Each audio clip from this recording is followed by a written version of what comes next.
Good afternoon, everybody, and welcome to Syracuse Hockey on the Syracuse Men's Hockey Network. An afternoon game for us alongside Arnav, Pokhrel. I'm Jackson Cowen here in Dwyer Arena in Lewiston, New York, just north of Niagara Falls. As the Orange get set to take on Niagara University. After a long break for both teams, the Orange just about a month, not quite a month since their last game in Niagara. Almost 2 months since their last game, Arnav. Yeah, it's been a while since this Niagara team has played, but we know they've been practicing for the past week and a half off of their Instagram pictures. You know, this is a team that's very talented, Niagara. They moved from the ESCHL to an independent team to get a higher level of competition, and it's really shown this season. They're 13-2-1 coming into tonight, and it has been almost 6-7 weeks since they played. But the last series they played, Jackson, they 9-0'd Oswego twice, and Oswego's a team that's been around the rankings this season. So to beat them 18-0 on aggregate, this team is no joke, and some really important goal scorers on this Niagara team that are looking to play a factor today as well. Yeah, those were Niagara's last two games, all the way back in November 16th and 17th. So like I said, almost 2 full months. You mentioned 13 wins on the year for Niagara. 2 of those came against the Orange earlier this year, a 6-3 win and a 4-1 win all the way back in October. That was a home-and-home series between the two squads.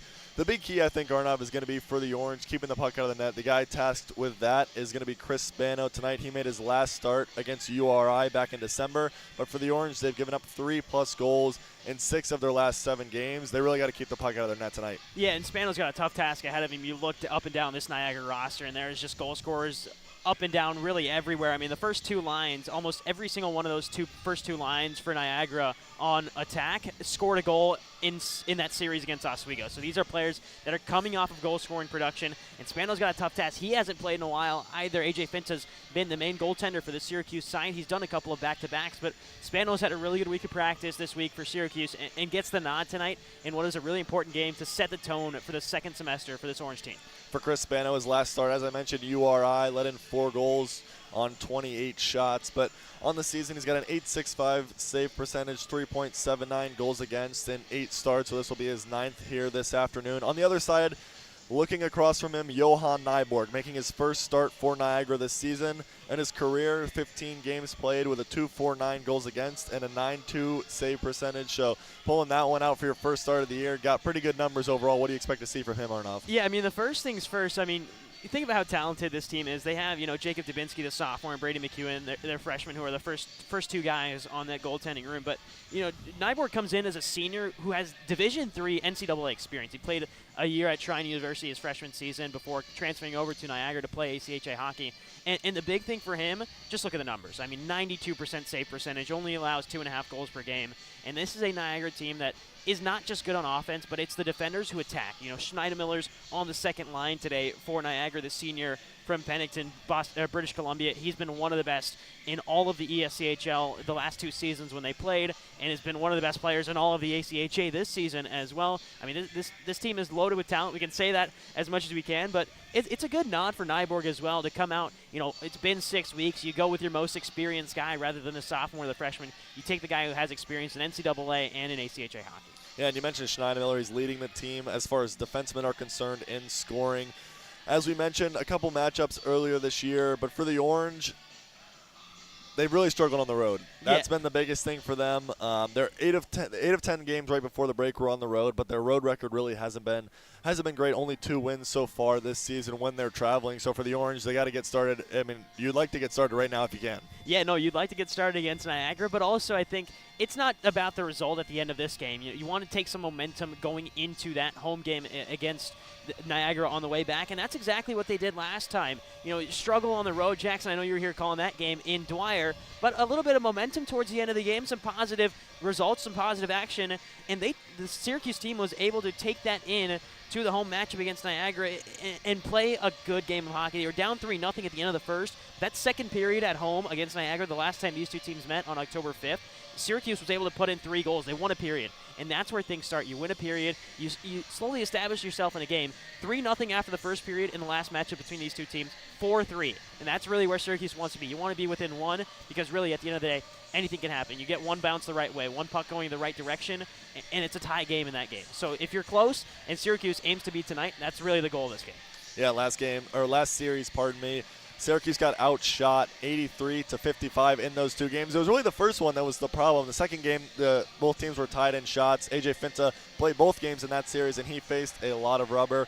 But for the Orange, another thing, you haven't, well, for both teams really, but for the Orange, it's been a month since you've played a competitive game. What sort of things are you looking to see in the first 5 or so minutes from the Orange to make sure that, they're ready to play, they're in shape, all those good things coming off Christmas break? Yeah, the first thing is bench communication. I think that's one of the areas where Syracuse did well towards the end of last season, but really struggled at coming into the season. Those 2 preseason games against Clarkson, you didn't really have too much in terms of, especially that first game, big victory, but the second game was a little bit closer with a lot of the younger guys. But then the start of the season, it was a little bit slow in terms of bench communications, a couple of 6 men on the ice penalties, a couple of delayed games. So I think that's the key here is, can they play clean hockey? The Orange really struggled coming into the season, and now you're off for a month. You're not really thinking about hockey too much over break. You're spending time with your family, as you should be. But now you're back in, and you got to refocus your mind on hockey, and that's really where those small penalties and those big moments lead to those opportunities for an opponent to score. So Syracuse just has to limit those mistakes, those mental mistakes on the back end. We'll talk a lot about Jake Brown. He's got to stay away from the box today. He leads the team, leads the ESCHL in penalty minutes.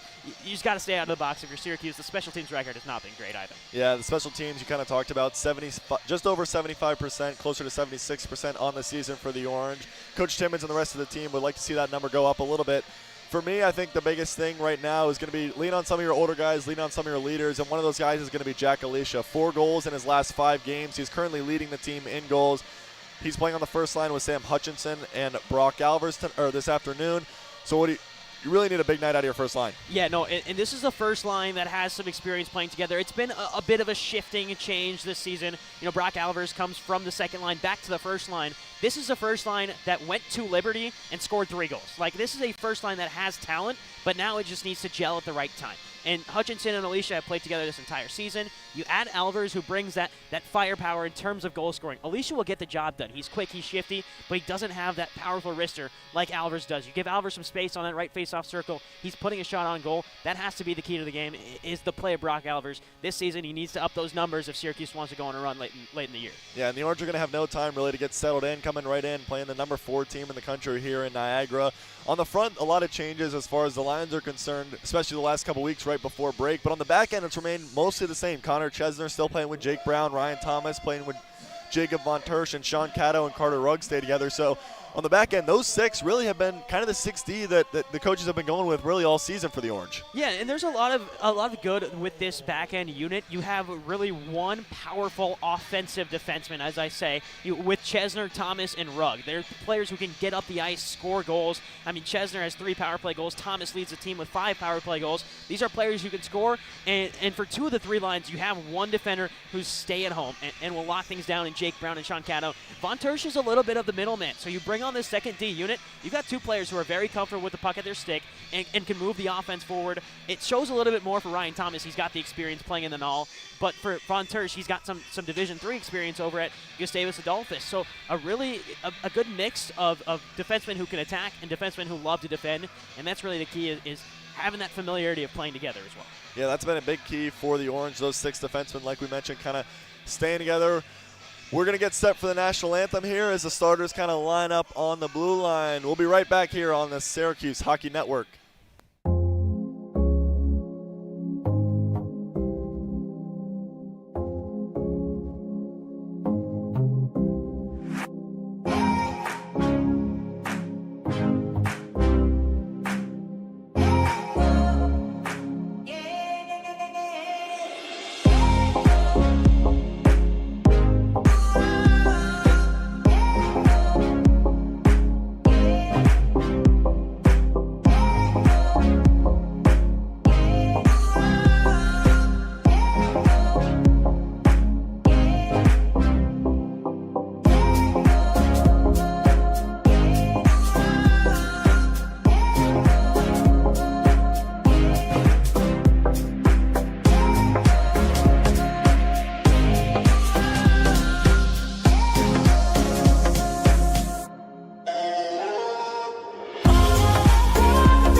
Welcome back inside Dwyer Arena alongside Arnav Pokhrel. I'm Jackson Cowen, just after the national anthem. We are getting set for puck drop. The starters first for the visiting Syracuse Orange at center, Evan Vasilevsky. Next to him, Tanner Cole and Brendan Duffy. Sean Caddo, Carter Rugg on the back end. So second line, third pair for Coach Timmons. And then in the net, Chris Spano. Talked about him a little bit in the pregame. For Niagara, the starters, Cody Goodnesson, Jacob Kalen, Alex Little, Dean Taylor, and Connor Loft on the back end, and Johan Nyborg making his first start for Niagara as we get set. Syracuse in their orange jerseys, blue shells, some white and blue stripes, white numbers and white letters on the front of the jerseys. Niagara in their black jerseys, teal trim with some purple on the jerseys as well, as both teams get set here for puck drop. An afternoon affair. We don't get many of these, Arnav. We do not, and I have to say these Niagara sweaters are some of the coolest, and this whole uniform is some of the coolest. Got the teal socks and the Niagara Purple Eagles logo. That's teal. It has stay on it. Really, really cool work. Face off. Comes to Brendan Duffy. He'll move it in, try to get past Taylor. Turned over, though. And out to center. Carter Rugg is going to look to regroup with Sean Caddo. Finds Brendan Duffy on the far side. No icing. Comes all the way down behind Johan Nyborg. Goodnesson reverses, but only guy there, Evan Vasilevsky, throws that one in front. No one available for the Orange. Brendan Duffy lays his first hit of the game, and it's dumped in as Niagara makes changes. Now behind Spano, Carter Rugg reverses for Sean Caddo. Caddo out to center off a Niagara stick and comes all the way down. Quinn Schneidemiller now out on defense for Niagara. Shepard back the other way. Turns away from Brendan Duffy. Throws it to the front of the net. Sticked away. Shepard gets it back. He scores! 48 seconds in. And it's Cameron Shepard getting the scoring going. 1-0 Niagara. Yeah, just really quick play from this Niagara team. They move back to front so well. Shepard has his first shot blocked right in front by a Syracuse defender, but the rebound pops right back out to him. Left face-off circle, just goes bar down and in. Really nothing that Spano can do about that one. It's right to the left of his face mask. And like we said, I mean, this Niagara team's going to play fast. They're going to come out hard early, and they get a goal from. Already back in on the forecheck again. Peter Spamini pressuring Jake Brown and gets it to the point, but it hops over the stick of Cullen McCormick and will come. Cullen McCormick and comes all the way back down in the Niagara zone. 1-0, just under a minute in for Niagara. Similar start to the last time both these teams were here. Saw Niagara go up 1-0 as well. In the corner, they battle for it in the Syracuse defensive zone. It comes all the way around. Charlie Belanger trying to find somebody in center ice, but it comes out to center. Schneidmiller and McCormick regroup for Niagara. McCormick up the glass to Chabot, taken away by Jack Alicia, gets it to Brock Alvers on the wall. Now partial 2-on-1. Hutchinson, Finn on the pass, was looking for Alicia. Now he throws it to the net. That one's patted away for Nyborg. And out to center. Ryan Thomas risks one far corner as the Orange are changing. Schneidmiller time to stand behind his goalie and set up the breakout. Comes to Belanger, makes a move around Jack Wren and gets into center ice. Belanger, wrister off the mask of Chris Spano. That one looked like it stunned him a little bit. In the corner it goes. Von Tersch battling with Belanger, took him down, and out comes Jack Wren. Wren flying through the neutral zone, trying to go wide. On Ben Davies, had it poked away from him. The support of Coulter coming over. That puck goes past Cam Gaffney behind the net, but he gets to it. Jack Wren out in front. Cade Cook trying to find the handle, and that one sticked wide. Good stick there from Sam Davies. Out to center. Von Tersch wrists one in, caught by Nyborg, and he just leaves it for Seth Coulter. Early on, hard pressure behind the net by the Orange, not letting Niagara set up on their breakouts. Dumped into the zone. Furlong first to it. He's pressured by Sean Caddo. Comes away with it. Now at the point, Connor Loft, one-timer, that goes wide.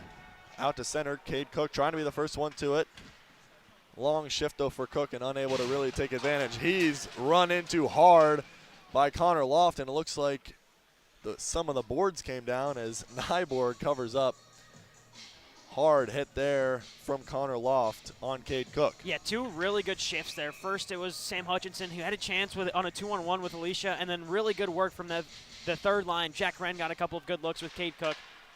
Fourth line out there now. Pendergrass, his shot right off the faceoff, sticked away by Johan Nyborg. Back in behind it comes for Taylor. Finds Furlong along the wall, and he gets it out. McRobbie, far side. Entering the zone is Tyler Gilbert's. His shot patted away by Chris Spano. Sean Caddo battling for it along the wall, but it comes down to Logan Furlong in the corner. Carter Rugg has him pinned as they continue to battle for it to Spano's right. Now up to the point, it's Taylor. Makes a move around Gargurovich. Taylor wrister right into the stomach of Chris Spano, and he'll cover up. Well, after giving up that first goal, just 45 seconds in, Spano's responded with 3 good saves. Seeing the puck well on those last 3 shots. That first one really an unlucky bounce, but since then he's been locked down, made a couple of smart decisions to pad one away or hold on to the puck. He's been playing well. Faceoff's going to be to Spano's right. 16:35 left in the opening frame. 1-0 Niagara. They scored just 48 seconds into the game and have led ever since. But a couple good responses for the Orange as the faceoff won and kind of bounced off a couple bodies before it's now at Evan Vasilevsky, but unable to get it out past Quinn Steinmiller, who finds somebody down low and came in front to Goodnesson, but he couldn't bury it. Now in the corner, it's Ryan Thomas. Up the wall, Brendan Duffy, and out to center, Tanner Cole. 2 Niagara defenders there, and he just floats one in that gets all the way to Nyborg, and he'll cover. Yeah, smart play there from Tanner Cole. It's been a long shift. He looks a little shaken up, grabbing his right wrist, but got under a hit and really snuck under the near side boards. There's already been one big hit on the boards that's taken away part of the glass here. And so smart from him to just fire it towards Nyborg and allow this line to change. Second line still out there for the Orange. Vasilevsky ties up on the faceoff, but it's won by Niagara. Schneidmiller moving it out, pinching Jake Brown, so no icing. Connor Chesner trying to win the race against Alex Little. They go into the corner, battle for it now below the goal line. Little reverses, and it comes to Kalen Goodnesson. At the point now, McCormick. Schneidmiller tried to one-time it, but it was too hard, and he scores! Quinn Schneidmiller, it's 2-0 Niagara, 4 minutes in. I mean, Schneidmiller launched that from exactly the right point. He's right on that blue line, just walks it a little bit and fires a hard wrister in. Spano didn't see it until it was too late. It's in the back of the net, 2-0. Yeah, Spano didn't even go down on that one. That one just beat him glove side cleanly. Looked like he never saw it. We talked pregame about the Orange. They haven't played a game in about a month, and so far, Niagara, despite not having played a game in almost 2 months, seem to be the better prepared team to play. Yeah, it's been quick from Niagara. Immediately off the restart, moving forward, finding the forecheck, and forcing Syracuse back into its own defensive zone, and really nothing that the Orange can produce offensively. 1 or 2 good chances, but really you have to take advantage of the chances because they're going to be few and far between against this Niagara side. Icing by Jacob Von Tersch off the draw following the goal. So back down in the Orange zone. Just over 4 minutes gone in this first period, 2-0 Niagara. Sam Hutchinson falling down into the corner, trying to get it away. Ryan Thomas comes out with the puck, gets to the neutral zone, flips one high, and only as far as Coulter, though. Didn't get it all the way to the goal line. Knocked it out of the air, though, and kept it in at the blue line. Alvers along the wall, taken away from him by Austin Robinson. Ryan Thomas from the pressure of Robinson, trying to get away, but he turned it over. Shepard 2-on-1, but a back check by Jack Alicia, but he's going to get a penalty. Looks like it's going to be a high stick on Jack Alicia. So our first special teams action of the day, Niagara will go to the power play. Yeah, this is a Syracuse penalty kill that has struggled this season, to say the least. 75%, 68 out of 90 man advantages given up. In the last series they played, it was a rough go on the special team side of it. Allowed 4 power play goals on 9 power play attempts against URI. And so this is a Niagara team, however, that has struggled on the power play, only 1 for 10 in their Syracuse team that struggled on the kill, 7 for 9 in the last series against Niagara. The Orange, 76% on the penalty kill on the season, as Connor Loft carries it into the zone and possesses all the way down into Orange territory. Fork down low, comes back up to Connor Loft on the near side wall, just below the circle, now below the goal line. Back behind for Tyler Gilberts, trying to get away from Carter Rugg, and rims it all the way around for Alex Little at the point. Alex Little, backhander for Connor Loft. Loft down low, Robinson back to Loft. That one goes under his stick and out to neutral ice. So at least 3 members of the Orange, 2 members will get a change as Jacob Kalin races back in, going wide on Sean Caddo. His wrister goes wide. Jacob Kalin first to his own rebound, though, and keeps it low for Austin Robinson. Robinson rims one around back at the point. Little holding on to it, trying to get away from Tanner Cole. Cole, good poke check to at least break up that play momentarily, but it's Connor Loft at the point. Down and comes all the way out to center. 2-on-1 if they hurry. Finds Gargurovich in the middle. Gargurovich, wrister blocker save by Johan Nyborg. Tanner Cole did well to find Max Gargurovich, and he was in alone. Kalin trying to get around his man. That's Jake Brown. Right in front, they score! Belanger takes the turnover from Connor Chesner, and he is going to bury those all day long. It's 3-0, 6 minutes in. And for Chris Spano, not the start he wanted to see. Yeah, the puck was just sitting there right in the low slot. One player gets taken away from the play, and Belanger just follows it up perfectly. There's nothing that Spano could do. Forehand, backhand, high tuck from Belanger. It's a perfect finish for Niagara and a perfect start to 2025 for the Purple Eagles. Exactly what the Purple Eagles were looking for. A nightmare scenario here this Friday afternoon for the Orange. Like you said, Jake Brown kind of broke up the initial play off the stick of Connor Chesner, and Charlie Belanger was the only one in front of the Orange goaltender, and he's going to bury those pretty much every time. As Von Tersch motors ahead, tries to flip that one out and rims it. It comes all the way down off the stick of Cam Gaffney. Third line out there for the Orange, trying to turn the tide a little bit. Jack Wren knocks his man down, trying to bring some physicality to this Orange team who have struggled so far. 13-17 left in the first period, 3-0 Niagara. Schneidemiller at the point. Wrister off Spano, couldn't find it, but the help of Von Tersch gets it out to center.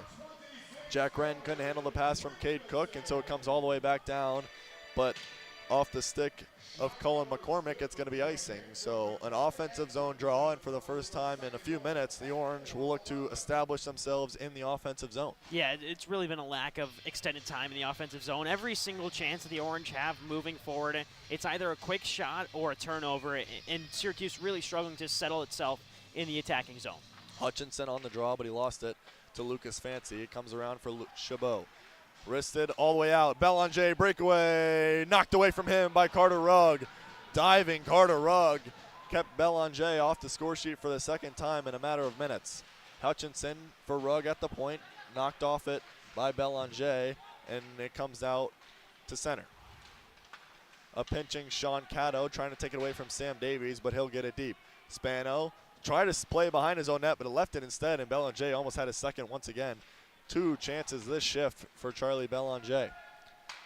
All the way down to Nyborg, and he'll cover up as Brock Alvarez just wrists it in from the neutral zone. Another offensive zone draw here for the Orange, but so far, defensively, they've got to clean it up a little bit. Yeah, faceoffs have not been a strong suit for this Orange team the entire season, but what a save there from Carter Rugg. Full layout on the back end to get the puck away from Belanger, who was bearing down on goal. Great stuff from the sophomore. Charlie Belanger just got that pass from his defenseman and then was in alone on a breakaway. Now they're back the other way, 3-on-2. Furlong, backhander, Belanger just too far for him to handle. Eli Pendergrass broke up the play coming back the other way, and the Orange are going to get a power play. Max Gargurovich, though, while it's delayed, is motoring ahead. Risks that one off the stick of Nyborg and out of play. Looks like Belanger is going to be the one to get the penalty as he took down Eli Pendergrass in the orange defensive zone. So 200 feet from his own net, Charlie Belanger puts the orange on the power play. Yeah, great work there from Pendergrass. He laid the first hit to put Belanger in an uncomfortable situation, frees up the puck, and then as he's moving forward, Belanger just takes his feet out from under him. So great work from the freshman Pendergrass, who's really established himself as a solid fourth-line guy for the Syracuse team. Plays with physicality, exactly what you want out of the fourth line. Now the orange on the power play.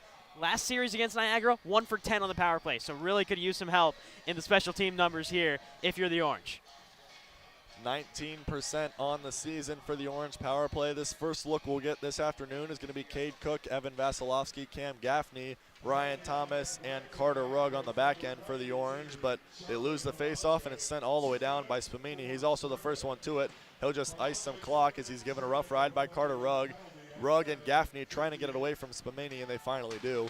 So 20 seconds already gone on this Orange power play. 11:40 to play in the first period. 3-0 Niagara. Ryan Thomas at the point.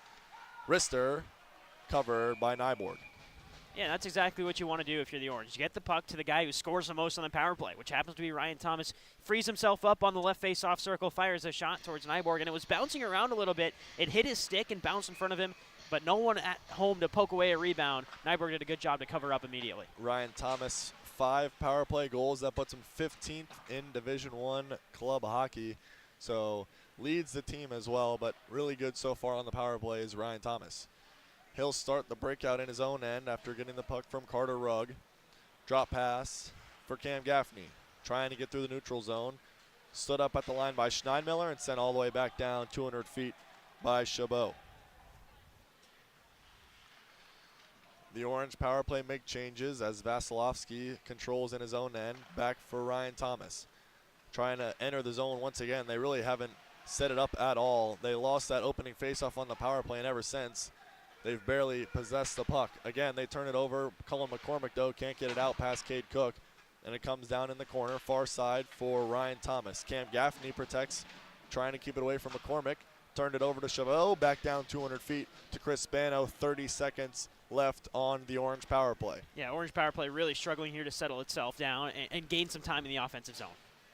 So far, the Orange really have not had much sustained pressure at all. I mean, it's already 3-0 as Furlong takes it away from Sam Hutchinson. Hutchinson gets it back, though. Hutchinson trying to find Duffy, passes behind him. Brock Alvers goes down in front of the net, and Coulter wrists one all the way down as the final 5 seconds tick away from this Orange power play. Halfway through this first period, still 3-0 Niagara. Chesner moves around Logan Furlong and gets into the offensive zone. Chesner leaves it for Duffy at the point now. Alicia Rister looked like it hit a stick in front, might have hit Alvers, and it goes wide. Duffy keeps it alive for Brock Alvers, down low, now back at the point. Alicia avoids a hit from Gilberts and gets it down low. Brock Alvers battling for the puck, trying to maintain possession as he's pressured by Seth Coulter and gets it to Sam Hutchinson. At the point, pass broken up, but Cato keeps it in. Just wrists one back down. That one hit a shin pad, hit Sam Hutchinson. And now down low, past Brock Alvers. Davies reverses for Coulter.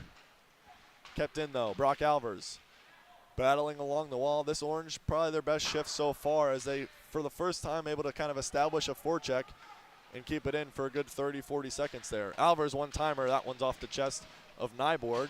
Cato got to it, but couldn't handle it. Alvers has been on the ice for a long time and finally gets that change. A really positive shift back from the senior. Back the other way, 3-on-2 for the Orange. Jack Wren, but back checking by Niagara. Rister, though, keeps it in.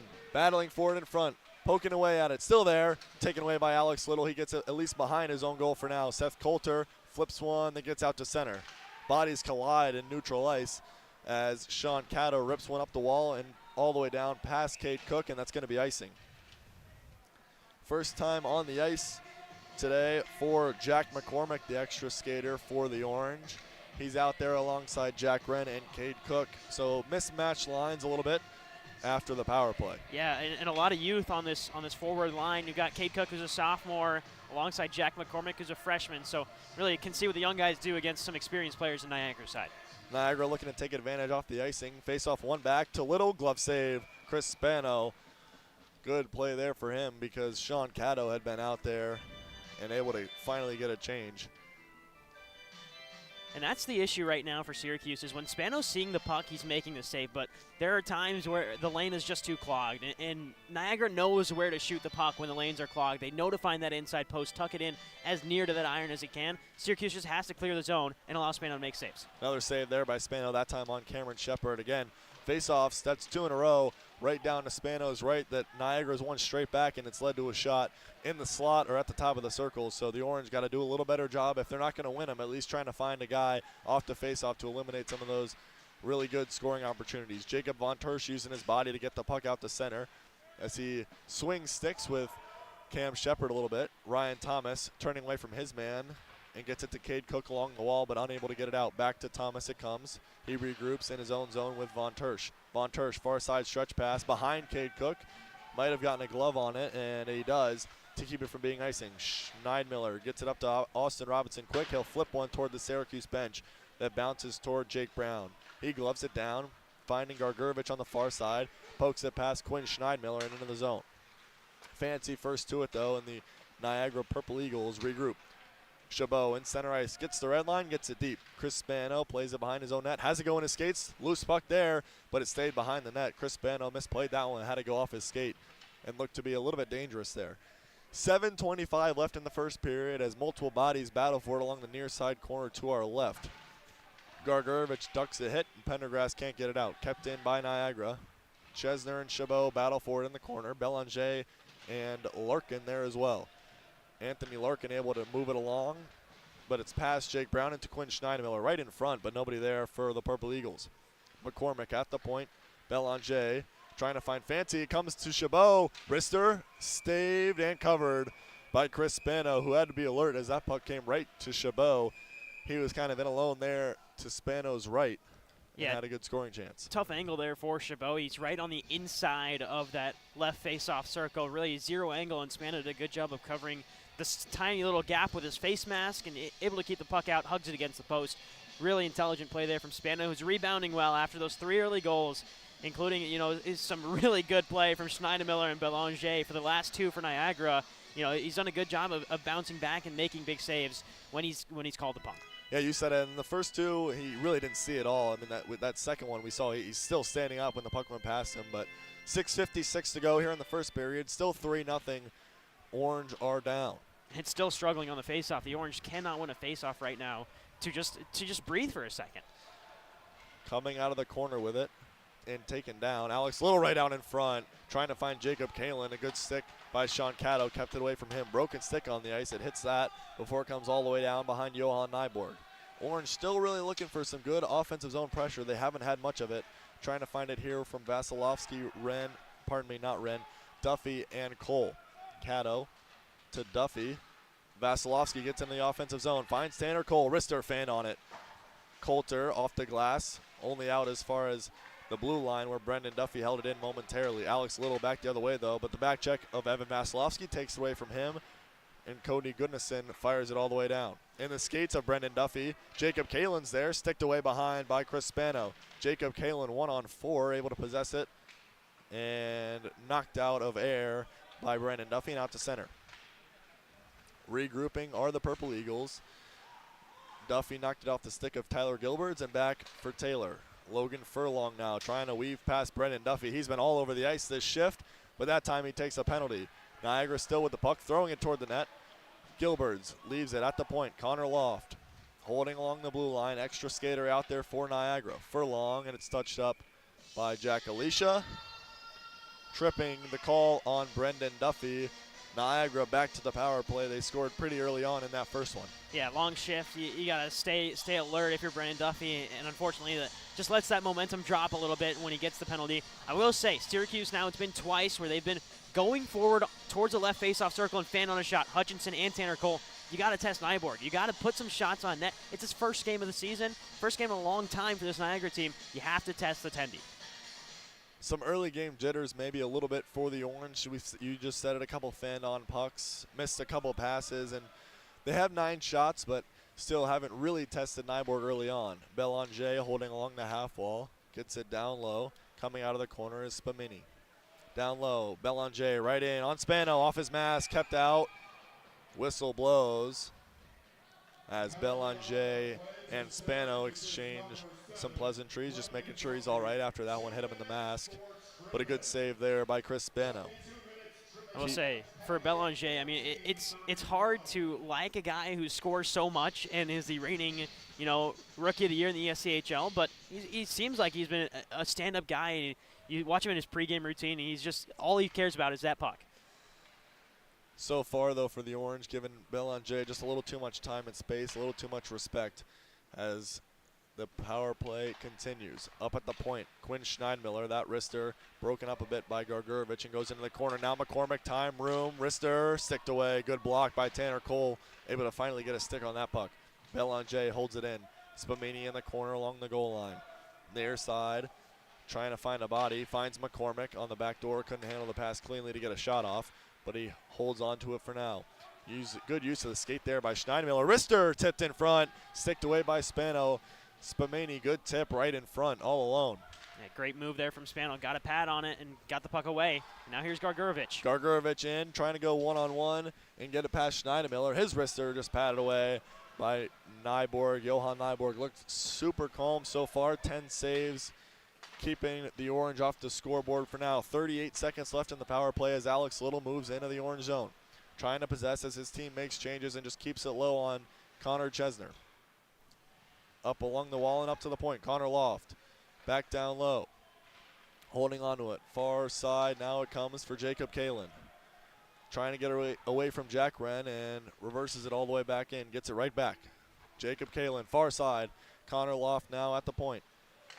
Turned it over though. 2-on-1. Pendergrass and Jack Wren if they hurry. Along. Lone man is Little. Wren trying to pass in front off a skate of Little. Good defensive play there by Little to break it up.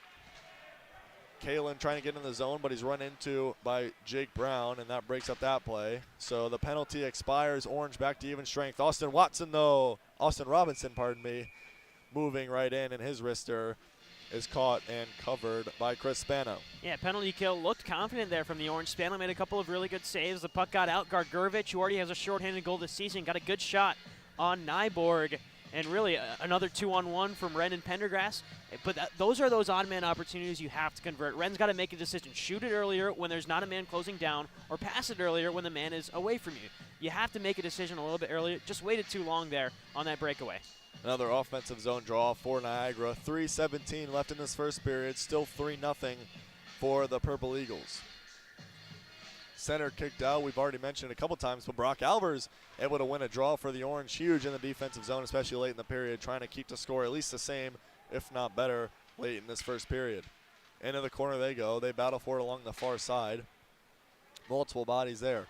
Albers trying to find Alicia. Goes past him, but Alicia's going to be first to it. Nyborg plays it, no icing. Up along the wall. They continue to battle for it. It's Chabot. Sam Hutchinson's there for the Orange. Chabot comes away with it. Out to center they come. Ben McRobbie just flips one in past Carter Rugg and into the corner. Gets his own dump in and comes right out in front. Chabot moving away from Cato, and up to the point it's Colin McCormick. Back end behind it's McRobbie. He'll hold on to it and trying to get away from Jack Alicia. Wearing a new A on his jersey for the first time this season. Right in front, it's Gilbert's good stick by Sam Hutchinson, breaks up that play. In the corner it goes Chabot with Carter Rugg. Rugg has him pinned, but he's able to get it up to the point. McCormick walking the line. Now back to Chabot and flipped out by Jack Alicia. One-on-one with Cullen McCormick has Brock Albers coming. Alicia, wrister, rebounds there. Alicia, good save. Johan Nyborg poked that one away after the initial save as Jack Alicia was bearing down on that rebound. Schneidmiller with his partner McCormick. Trailer, one-timer, Shepard covered by Chris Spano, and the Orange get a penalty. Yeah, that's all you've got to do if you're the Orange and Jack Alicia. Move it forward, get a shot on, look for the rebound. But like you said, once again, I mean, special teams are going to play a factor in this game. So as Schneidmiller heads to the penalty box, this is another great opportunity for the Orange to bounce back on a power play. That was pretty lackluster last time. Didn't have much time in the offensive zone, didn't get too many shots off when they had the man advantage. The Orange really looking to bounce back here on special teams. We talked about face-offs a good bit more than we normally do. Yeah. And it would be huge for the Orange to get one. We said it a little bit, but last last power play, they lost the opening faceoff and really never possessed the puck in the offensive zone after that. So Cade Cook would love to get a win here. He does. Comes back for Ryan Thomas. Down low, it's Cam Gaffney and the Orange able to set up. Gaffney trying to get away from Spumini and gets it to the point. Ryan Thomas, Carter Rugg, wrister, scores! Carter Rugg, it's 3-1, the Orange on the board. And that's all it takes. You're a man advantage. You've got the puck. Play around with it a little bit. Move it around. Gaffney goes to Thomas. Thomas looks down, realizes the shot isn't there for him. So who do you go to? Your other D partner who can put the puck in the back of the net. Carter Rugg does exactly that. Right from the high slot, just fires it past Nyborg, and nothing that Johan Nyborg could do about that one. His 4th of the season, Carter Rugg leads the Orange defenseman in points. That one looked like it might have hit a body on the way through. One of the Niagara players potentially. We get a brief hold up as the official was talking with Niagara coaching staff. And how about the youngsters? It's a freshman passing to another freshman passing to a sophomore on the power play. So, some young experience here, but experience that is going to be valuable in the next few years. 100%, especially if you're Coach Timmons. You love to see some of your young guys getting some goals. Puck comes out now in the defensive zone for Niagara. Sam Davies, far side for Spumini. Jacob Von Tersch had it momentarily, but Spumini able to get it in deep. Ryan Thomas just rims one around for Cade Cook, right out in front. Shepard sticked away, and it comes out into the corner. Dangerous play there for the Orange with just over a minute to go here in the first period. Dean Taylor trying to get away from Cam Gaffney. Gaffney forces the dump in. It's Austin Robinson behind the net, though. Gets away from his man, now covered, throws it to the front of the net. Spano sticked and gloved with 57 seconds to go, 3-1 in the opening frame. I mean, this is exactly a carbon copy of how the last game went, albeit Syracuse getting on the board a little bit earlier. But listen, Niagara led 3-0. Syracuse at the end of the second brought it back to just a 4-3 deficit. So the Orange are on the right track. This has happened before to this team, and they're doing well to just keep battling. Every single minute is a new game for this Orange team, and that power play goal really proved that as they headed to the break. After the opening 7 or 8 minutes, the Orange have definitely responded well, but a wrister that time from Lucas Fancy goes off the glove of Spano and into the corner. 50 seconds to go, maybe a 3-on-2 if they hurry. Alvarez has Hutchinson with him, finds Alicia the trailer off a body, and it goes wide. Everyone skates past it. Alicia right in front, his backhander high and out of play off the backhand of Jack Alicia. Yeah, and once again, Alvarez, Hutchinson, Alicia proving why they were one of the best forward lines this Syracuse team has seen in recent memory last year, just producing and really working well with each other in their first game back in a new season. We talked about this line in the open, but they had the 2-on-1 earlier. Sam Hutchinson just couldn't find the pass. But again, some sustained pressure, just unable to win a faceoff though. It comes out for Connor Chesner. He gets it right back in. 30 to play in the period as Dean Taylor starts it out behind his own goal. Just quickly out to the neutral zone. Has Chabot with him. He risks one to the right of Spano. Pardon me, the left of Spano. Alicia off the boards. Sam Hutchinson reaching for it. Couldn't get there. Taylor keeps it in, battling with Chesner. And now down low with 13 to play. Belanger. Alicia rims it all the way around. Connor Loft and Sam Hutchinson go for it. Loft keeps it in. Belanger with 5 to play. Gets it out. Poked away from him by Brock Alvarez. Out to center. And time will expire here in the first period. 3-1 in the opening frame for Niagara. They started it off 48 seconds into the game. Made it 1-0. Scored the next 2. And then the Orange answered late. Just about a minute left in the first period to make it 3-1. That's where we sit here. We'll be right back on the Syracuse Hockey Network.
me show you.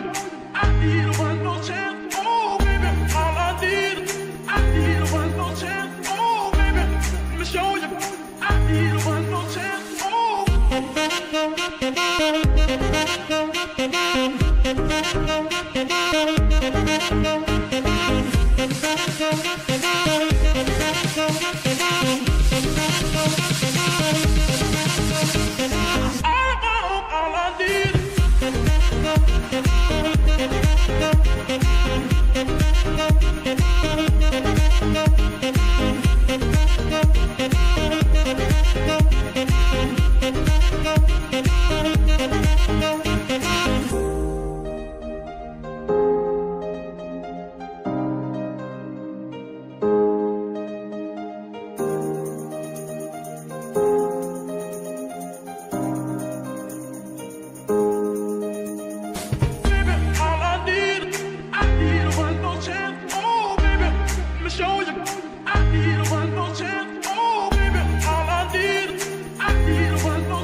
All I need.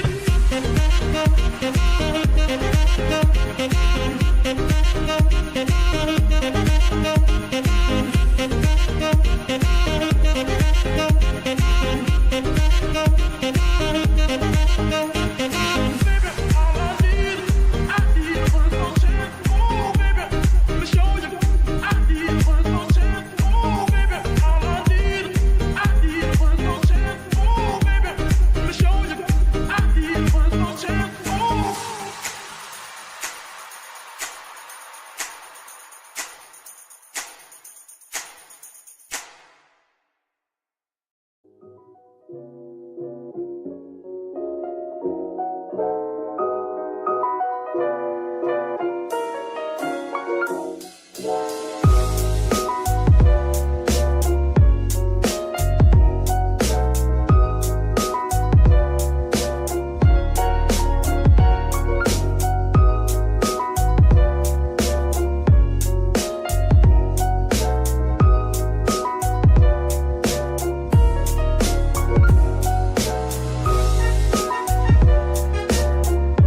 Welcome back inside Dwyer Arena here in the broadcast booth. I'm Jackson Cowen, joined alongside by Arnav Pokhrel. Arnav 3-1 in the first period. Niagara got us started the first 3 goals. They scored under a minute into the first period. Orange, though, answered, which we've seen already this season against Niagara. They were able to come back. The first time these two teams played here in Niagara, it was 3-0. The Orange came back, made it 4-3 in the second period. What do you expect to see and what do you need to see out of the Orange to kind of get back there, try to hopefully get even here in the second period? Well, I think it's exactly what we talked about in the pregame, Jackson, is that the Orange had to come out fast, and that's exactly what they didn't do, is come out fast. So I think that has to remain the mantra in period number 2 is you can't go out there and waste a minute or two against this Niagara team because immediately they will throw pucks down the ice, move quickly. You saw it with Cam Shepard, scored in less than a minute. You know, this is a team that is willing to take shots from just about anywhere on the ice, and they have the ability to score from just about anywhere on the ice. You know, head coach Tom Moradian has done a great job of building this team. A bunch of kids from Ontario that played in the OJHL or you know, those Tier 2, Tier 1, juniors programs that can really provide a lot of talent, and that's what Syracuse has to battle against, is a talented team that continues to produce talented players. We'll say, though, Syracuse did a great job after giving up those 3 goals. Rebounding. Since that, a couple of really good offensive chances. Tanner Cole fanned on a shot that was wide open from the left circle.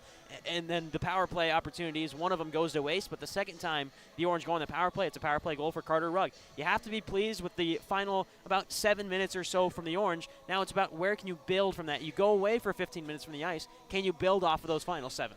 Yeah, 100%. You mentioned the Niagara loves to just throw shots. They had 80-plus shots in the first 2 meetings. They've got 14 so far here, 20 minutes down. The other thing for the Orange, though, there's no real surprises from this Niagara team so far. A little bit with Cam Shepard, only his 3rd of the season. But Quinn Schneidemiller is leading the D in points for Niagara.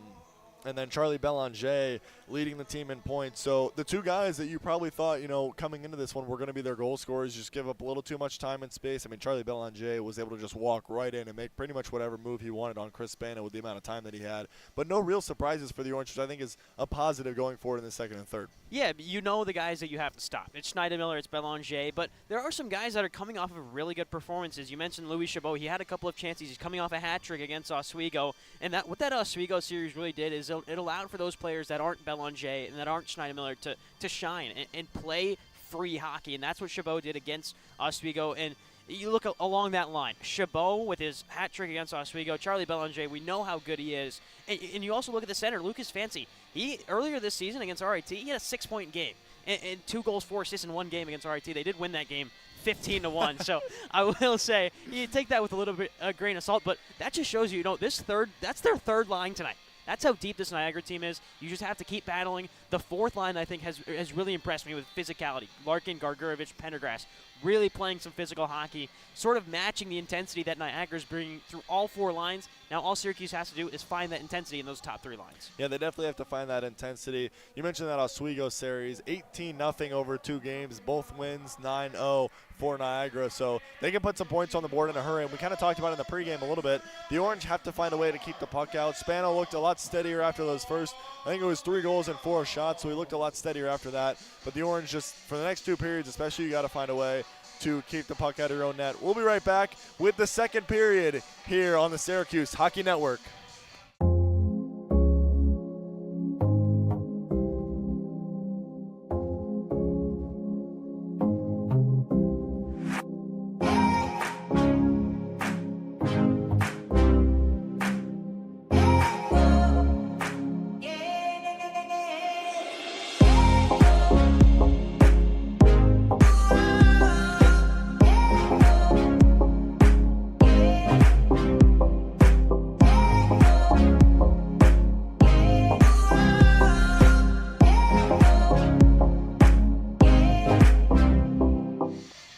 Back inside Dwyer Arena as we get set for period number 2 between Syracuse and Niagara. The Orange trail 3-1. Purple Eagles getting goals from Cam Shepard, Quinn Schneidemiller, and Charlie Belanger. But the Orange found a response late in period number 1 with Carter Rugg. Alongside Jackson Cowen, I'm Arnav Pokhrel. Players skating out onto the ice. The Orange are going to go right to left in this period. And Niagara in their stay jerseys, black helmets, black pants, black sweaters, and teal socks, will go left to right. The Orange in their Game 1 rotaways, orange sweaters, orange socks, navy pants, navy helmets. And it's the fourth line on the ice for the Orange. Tony Larkin, Eli Pendergrass, and Max Gargurovich at center ice. And we're underway in period number 2. Immediately face-off one back by Niagara. That's been the story of the game. The face-offs have been dominated by the Purple Eagles. Behind the goal, it sits for Von Tersch. Jacob Von Tersch for the Orange finds Larkin in neutral ice. He turns it over. Back into the Niagara defensive zone. It'll work around, and the Orange applying pressure. Larkin gets a shot on, and it deflects out wide. Von Tersch runs onto it. Jacob Von Tersch up to Gargurovich, who shepherds it forward as it works down, and the Orange go for a change. Picked up behind the net by Niagara, moving through the defensive zone. Connor Loft pushed off the puck. And now the Orange applying some pressure on the forecheck. Good work from Niagara to work out of it. Intercepted in the neutral zone by the Orange. That was Vasilevsky who picked it away. Excuse me, Ryan Thomas who picked it away. And now a chance on the backhand. It's loose in front, and somehow it doesn't go in. Johan Nyborg was well out of his crease, and the Orange just couldn't tap it home. Chesner picks it up in the defensive zone, now moving through the neutral zone. Crossing the blue line, he's shoved off the puck, and another defensive stand for Niagara, but an early opportunity for the Orange to get one on net. Jake Brown picks it up. Move forward to Alvers, who gets an angle on it towards the corner. Hutchinson gives chase, picked up again by Dean Taylor. The Ontario native only goes to Jake Brown, and Brown will pick it right back up after deflection. Alvers moving through the neutral zone, turned it over. Picked up again by Niagara, moving the other way. Moving through the neutral zone, now into the attacking zone. It's Shepard, the first goal scorer. He lost out on control of it. It only found its way out to Robinson. Brown, neutral zone to Hutchinson. Up ahead to Alvers, who fires it around the boards. Schneidemiller, first one to it for Niagara. He's got the second goal of the game for the Purple Eagles, but one back on the forecheck by the Orange. Chance behind for Nyborg as turning around is Jack Wren, and he gets sandwiched in between two Niagara defenders. Held up in the far side corner in the Orange attacking zone. Wren still battling for it alongside Robinson. Elbow thrown in there. The Orange come away with it. Cano, long-range effort. Rugg picks it back up at the left point. Rugg backhanding down to the corner. Picked up by Niagara. Cano got a good shot off there just a few moments ago. Rugg at neutral ice. Lost out on a battle between him and Robinson. And put away by Cato. It'll go all the way down the other end of the ice, and icing is the call. So we'll head back the other way. A couple of good looks for the Orange early on in period number 2. Yeah, first 2.5 minutes, really a great start. Really saw the artists all started with that first line for Coach Timmons. Great to see that he's willing to just go to them and start the period. You mentioned the shot from Sean Cato, blocked it away by Nyborg, but so far I'm liking the pressure. And the other good thing, the D are stepping up in the neutral zone for the Orange. They're not really afraid of this Niagara attack coming back at them, able to keep some pucks alive and just keep some of that pressure on in the offensive zone. 3-1 scoreline, Niagara lead. Here's Belanger off the faceoff, picked up right in front of the faceoff circle, and a rebound chance. It went off the stick of an Orange player, and Spano reacted quickly to it. Gaffney through the neutral zone, and he shoved off the puck and picking it up in the defensive zone now. The Purple Eagles move the other way. Picked up again by the Orange. Here's Wren. He crossed over the blue line, and now a chance to break away. Belanger moving with speed. Backhanded pass into no man's land, and Carter Rugg picks it up. Rugg, the most recent goal scorer in the game. He's got the only goal for the Orange, who trail 3-1 now with 17 minutes left to go in period number 2. Into the zone again. Belanger, toe drag, and a good save from Spano. Patted away to his left. Picked up again by the Orange in the defensive zone. Out to Tanner Cole. At center ice, now into the attacking zone. Tanner Cole dips under a block. Out to Wren. Wren, near side boards. In the corner, and his pass along the boards is picked away by the Purple Eagles. Moving through the neutral zone, Belanger dances past one. He's going 1-on-3, and eventually Jacob Von Tersch just holds him up enough for the Orange to come back and help. Puck sticked away all the way down to the other side at 200 feet. No icing, it's waved off, so we'll keep play going. Great stretch pass forward, and now a chance for Niagara to move the other way. Right face-off circle, and now moving behind Spano. Purple Eagles continuing to find some ice. Here's Gilberts. His shot blocked away. Spano still loose in front. Another save from Chris Spano. Third chance. Spano clinches again. Back-to-back saves for the senior, and he keeps it 3-1. Great work there by Chris Spano. He's got a couple good saves here in this second period. Well, what all started out as a stretch pass from the defensive zone of Niagara. They found a guy right in the middle of the ice along the blue line, near the Syracuse offensive zone, and they were able to just get 2 guys, 2 wingers flying along the wall. If you're Syracuse, you got to do a little better job following with those guys. You can't just let them enter with speed against your defensemen, because Von Tersch and Ryan Thomas are kind of standing there. They can't go too far back and give up their gap, but they also have to try to maintain speed, so those Syracuse forwards have to stay with them a little better. Furlong wins the faceoff immediately. A shot fired in. Rebound sticked away by Spano. Second chance opportunity, still loose in front. Everyone digging at it. Whistle blows, no goal. Puck is in the back of the net, but Spano had it covered up is the call, and Furlong is down there in the crease alongside Ty Gilberts and Ben McRobbie. They're complaining about that call not going the way of the Purple Eagles, but Spano was just getting hounded time and time again. Yeah, you mentioned it. Logan Furlong, I think he was more in the crease than Chris Spano was there. Tyler Gilberts, I think, kind of took a whack at it. Somebody kind of got underneath Spano's pads, so not sure the exact reason for the stoppage there, but definitely a lot of people in Spano's pads, in his crease, so understandably the ref waves that one off. 15:55 left to go in period number 2. Still that 3-1 score line. The Orange trail by 2. Most recent goal was a power play goal for Carter Rugg. Pass from Ryan Thomas, backhanded, stolen right away by McRobbie. Cross-ice feed, up in front, Spano makes 2 more saves. Once again, it's in the back of the net, and once again, it's called off. That's twice now in quick succession that Niagara have had goals called off because of whether it's interference or whether it's, just the puck stopping and out of the referee's view. Either way, the whistle blows before the puck goes in. That one looked like it was definitely, I couldn't see it, I don't know about you, but it looked like it was out of our view and the officials as well. But again, just D-to-D real quick by Niagara. Quinn Schneidemiller, no hesitation, gets that puck to the net. The Orange got to get out quicker and either get a stick in that lane or force him to just move it along the wall instead of letting him just get a clean look, especially with 2 or 3 bodies in front. McRobbie's still on. It's been a long shift for him, but it's had some stoppages as the Orange now pick it away into the neutral zone. Picked up now by extra skater Jimmy DiMatteo, the Buffalo, New York native, who's his first time on the ice. He's alongside Cullen McCormick at the D end. Dumped into the corner by Gargurvich, and Gargurvich gives chase, but McRobbie comes away with it. Now into the path of Gilberts. Moving forward, and still at neutral zone. Now picked up by Larkin.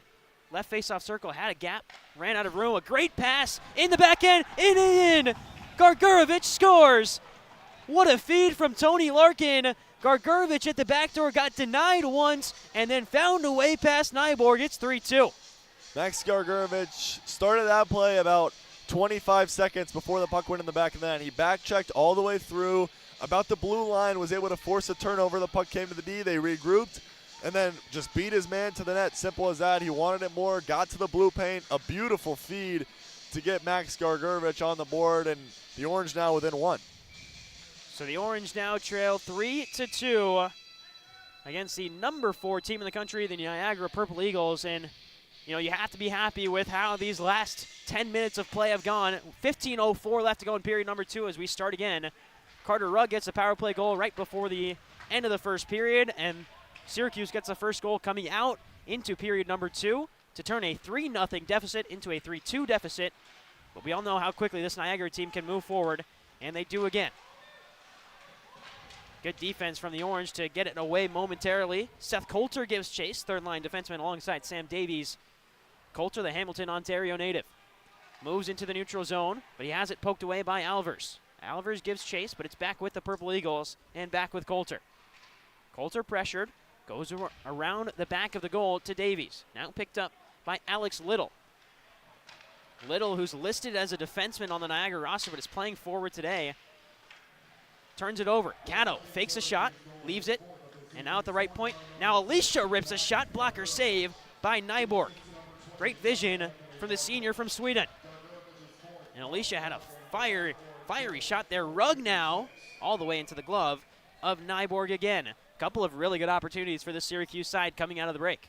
Great response by the Orange after, I know they scored, but sometimes that's when you relax a little bit. You take a shift off. No shifts off, no time off here for the Orange. Really, this whole second period, they came out flying. We mentioned that 4th line really got it going. They get rewarded with the goal there, so good hard work by Anthony Larkin, the rest of that 4th line. Max Gargurvich, the goal scorer, then Eli Pendergrass. All 3 of them doing really good work here so far in the second. Red, Gaffney, Cook, Von Tersch, and Ryan Thomas, the 5 on the ice for the Orange.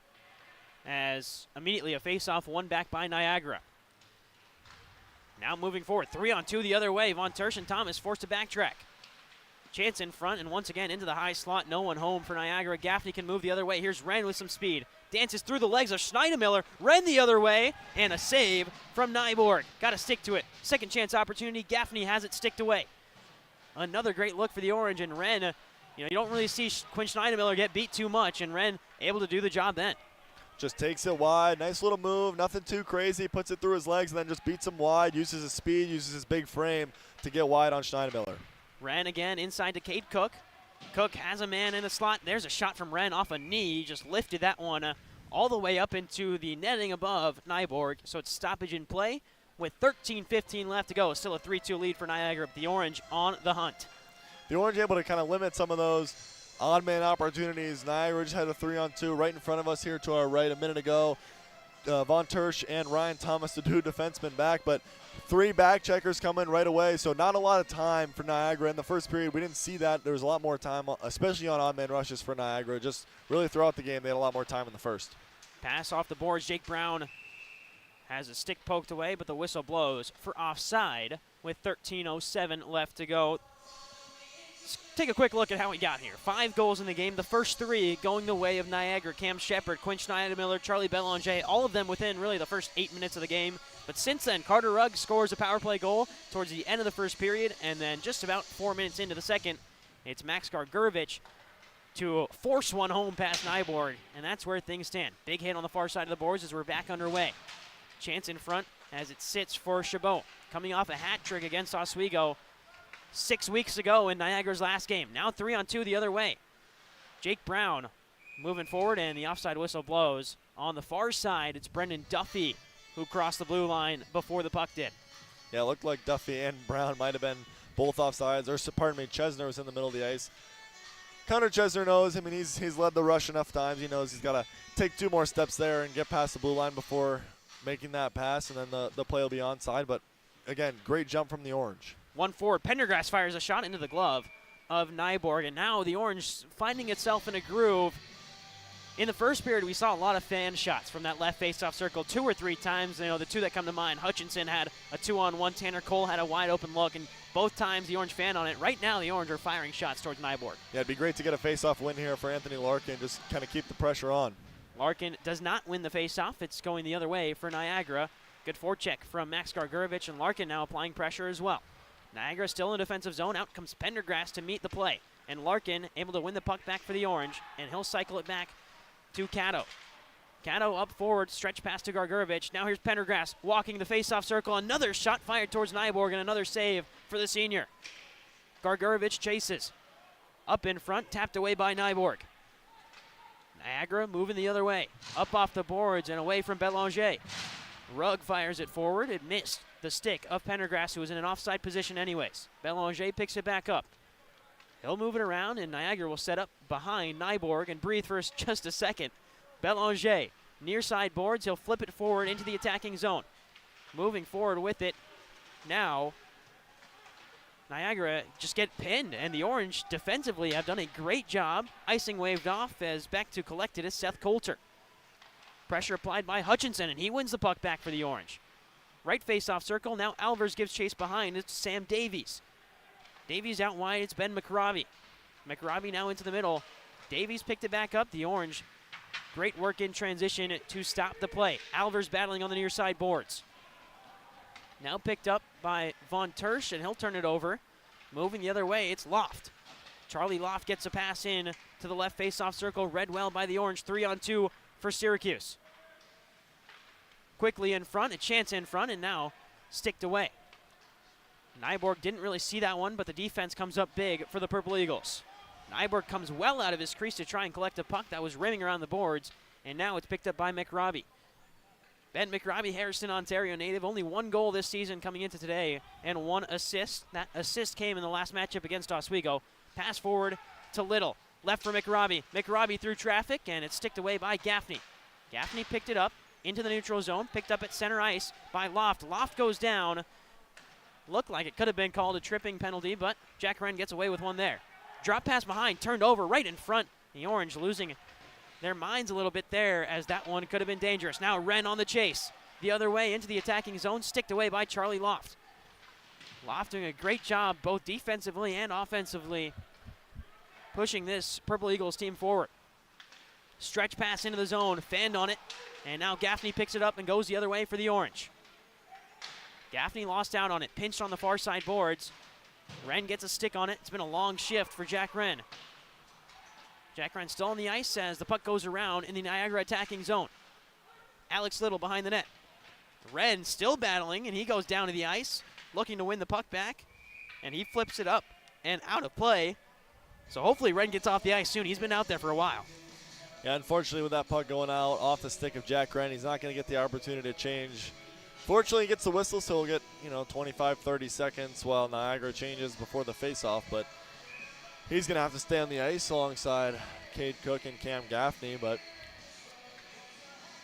and now they move the face-off. Excuse me. It looks like it's a timeout called by Niagara. So the Orange and Niagara will head off to their respective benches as Connor Chesner comes and steps out, and the referees go over to have a chat with Connor Chesner, the alternate captain.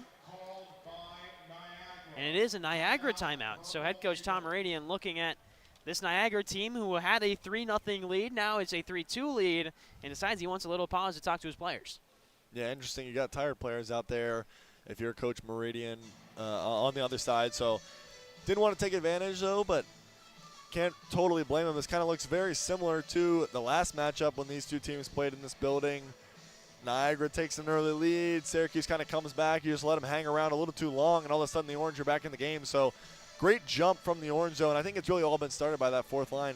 Gorgorovich was the goal scorer, but the entire line has played well from the first shift of this period, kind of opened the game for Coach Timmons, and then ever since, I think they've had 2 or 3 good shifts since then. So really just able to kind of keep building on that. And for the Orange, it's been great to have them continue to kind of build on that pressure and continue to actually start forward-checking and create some opportunities rather than playing mostly defense like they did in the first 8 minutes of the first. 9:48 to go in period number 2. 3-2 lead for the Niagara Purple Eagles, who have a face-off at the left face-off circle in the attacking zone. And out to take it for the Purple Eagles, and winning it is Niagara. Moving to the left point. And there's a shot. Spano in front. Got a touch on it, but it's still loose. And Syracuse picks it up with Wren. It has been a long shift, and Wren just goes tumbling down. He'll pick himself back up and hopefully get to the bench soon. But right now, Syracuse forced to backtrack. Brown pokes it away momentarily. Left face-off circle, shot, glove saved by Spano, but it tipped off the glove and out of play. Jake Brown getting into it on the near side with one of the Niagara players as well. It's Cam Shepard, who's just tossing his stick towards Jake Brown, trying to provoke the man who leads the ESCHL in penalty minutes. And for, once in a blue moon, really, Jake Brown doesn't retaliate, and teams remain at full strength. Yeah, I think Jake Brown got him with a little bit of a cross-check as that puck was leaving the zone prior to that entry, and I don't think Cam Shepard liked it very much, kind of just letting Jake Brown know he's still here, and that's not going to fly next time. Face-off won by the Orange, tipped up off the near side boards and into neutral ice. Chasing it is Tanner Cole, and Tanner Cole gets a touch on it towards Nyborg, who has to cover up.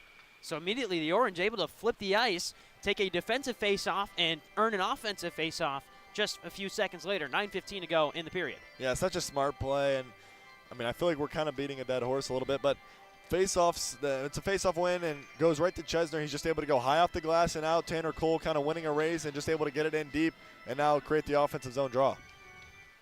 Now the offensive zone face-off won by Niagara, so the Purple Eagles will look to head the other way. Into the neutral ice, it's Fancy. Fancy backhands a wayward pass, and Jake Brown picks it up. And Jake Brown made a mistake there, looking to rim it around the boards. Instead, hit it directly towards Chris Spano, so now we'll head the other way for a face-off in the Niagara attacking zone. Fortunately for Chris Spano and Jake Brown, he fanned on the pass, so it wasn't a full rim right at his own goaltender, but definitely not a good feeling as a defenseman when the puck is coming off your stick toward your goalie. So face-off at the left face-off circle in the Niagara attacking zone. Still a 3-2 lead for the Purple Eagles, and the face-off won back by the Purple Eagles, who stumble on the puck a little bit with Colin McCormick, but eventually works down and now around to Gilberts. Gilbert's around to Furlong. Up top, McCormick. Down low. Furlong again battling. That's Vasilevsky who's alongside him and eventually poked away by the Orange. Tanner Cole looks to win a race, and instead, Nyborg comes out to play it, so no icing. Nyborg fires it around the boards. Held onto by McRobbie, but now the Orange applying some pressure. Carter Rugg gets it back down, and the puck hits the netting and goes out of play with 8:26 left to go. It's a second period that has seen a much changed Syracuse, Jackson. Yeah, Syracuse, I mean, they came out, I've said it a couple of times now, they came up really with a lot of speed, and they've really continued that the whole way. But one thing of note, Jimmy DiMatteo just on the ice there with Colin McCormick. It doesn't look like from our vantage point that Quinn Schneidemiller is on the Niagara bench at the moment, so not sure if something's going on there, but I don't see him down with a defenseman on the Niagara bench at the moment. So keep an eye on Quinn Schneidemiller, and that would be a huge loss for this Niagara team. He has a goal today, and missing out on him, not just today, but if you don't have him for Sunday either, that could be a huge, huge loss for this Purple Eagles side. We're back underway, 8 minutes and 20 seconds left to go, and a 3-2 lead for Niagara. Picked up behind the net with Seth Coulter, and we've seen a lot more of this third pairing, probably because of Schneidemiller's absence. Coulter and Sam Davies have played a lot more minutes in this period than they did in the first. Yeah, 100%. And I mean, if you're the Orange, that's something you kind of want to take advantage of, but they really just keep rolling four lines. Gargarovich in front. It's loose in front. Pendergrass digging away at Nyborg. And like you said, I mean, you have to take advantage of some inexperience on the ice. For Davies and Coulter, the two juniors haven't played too many minutes this game, and a turnover in the offensive zone leads to a chance for the Orange. Again, the fourth line, they've been so good just going north and south. They dump pucks in. They're getting hard on the forecheck. I think it was Gargarovich was first to the puck there. He was the F1, unable to get quite to it. Pardon me, it was actually Anthony Larkin. And then the puck gets rimmed around, and Eli Pendergrass first to it just beats the Niagara forward to that puck, forces a turnover, and then they all of a sudden it's right toward the front of the net, and they got a scoring chance. Hutchinson at the face-off dot, left face-off circle, and one back to Seth Coulter. Hamilton, Ontario native, played in the NOJHL.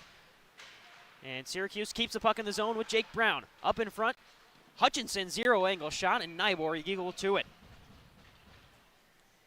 Great look there from Hutchinson as he was bearing down on that left face-off circle, but Nyborg cut off the angle in a pretty important way. Good little play at the blue line. Jake Brown just kind of able to keep it in, find an angle, get that puck to Sam Hutchinson. Hutchinson looking to win the puck forward. Jake Brown kept it in with his skate. Really intelligent play there from the sophomore. Keeping the puck moving, now turned over the other way. Connor Chesner picks it up in the defensive zone. Chesner angled off the boards, turned over in the neutral zone. Syracuse move forward. Hutchinson fires, saved by Nyborg. Another great look for the Orange, and it comes in transition as Connor Chesner fired a pass right off the boards at center ice, and Hutchinson got a shot on Nyborg. Two shifts in a row with pretty good scoring opportunities. Sam Hutchinson had two shots there. Eli Pendergrass went hard to the net. Not sure who actually got credited with the shot, but the fourth line now back out there had a good shift before, and now right back out there trying to continue this. Pendergrass picks up the face-off win. He's behind the net, looking for Larkin as Larkin comes in and lays a body.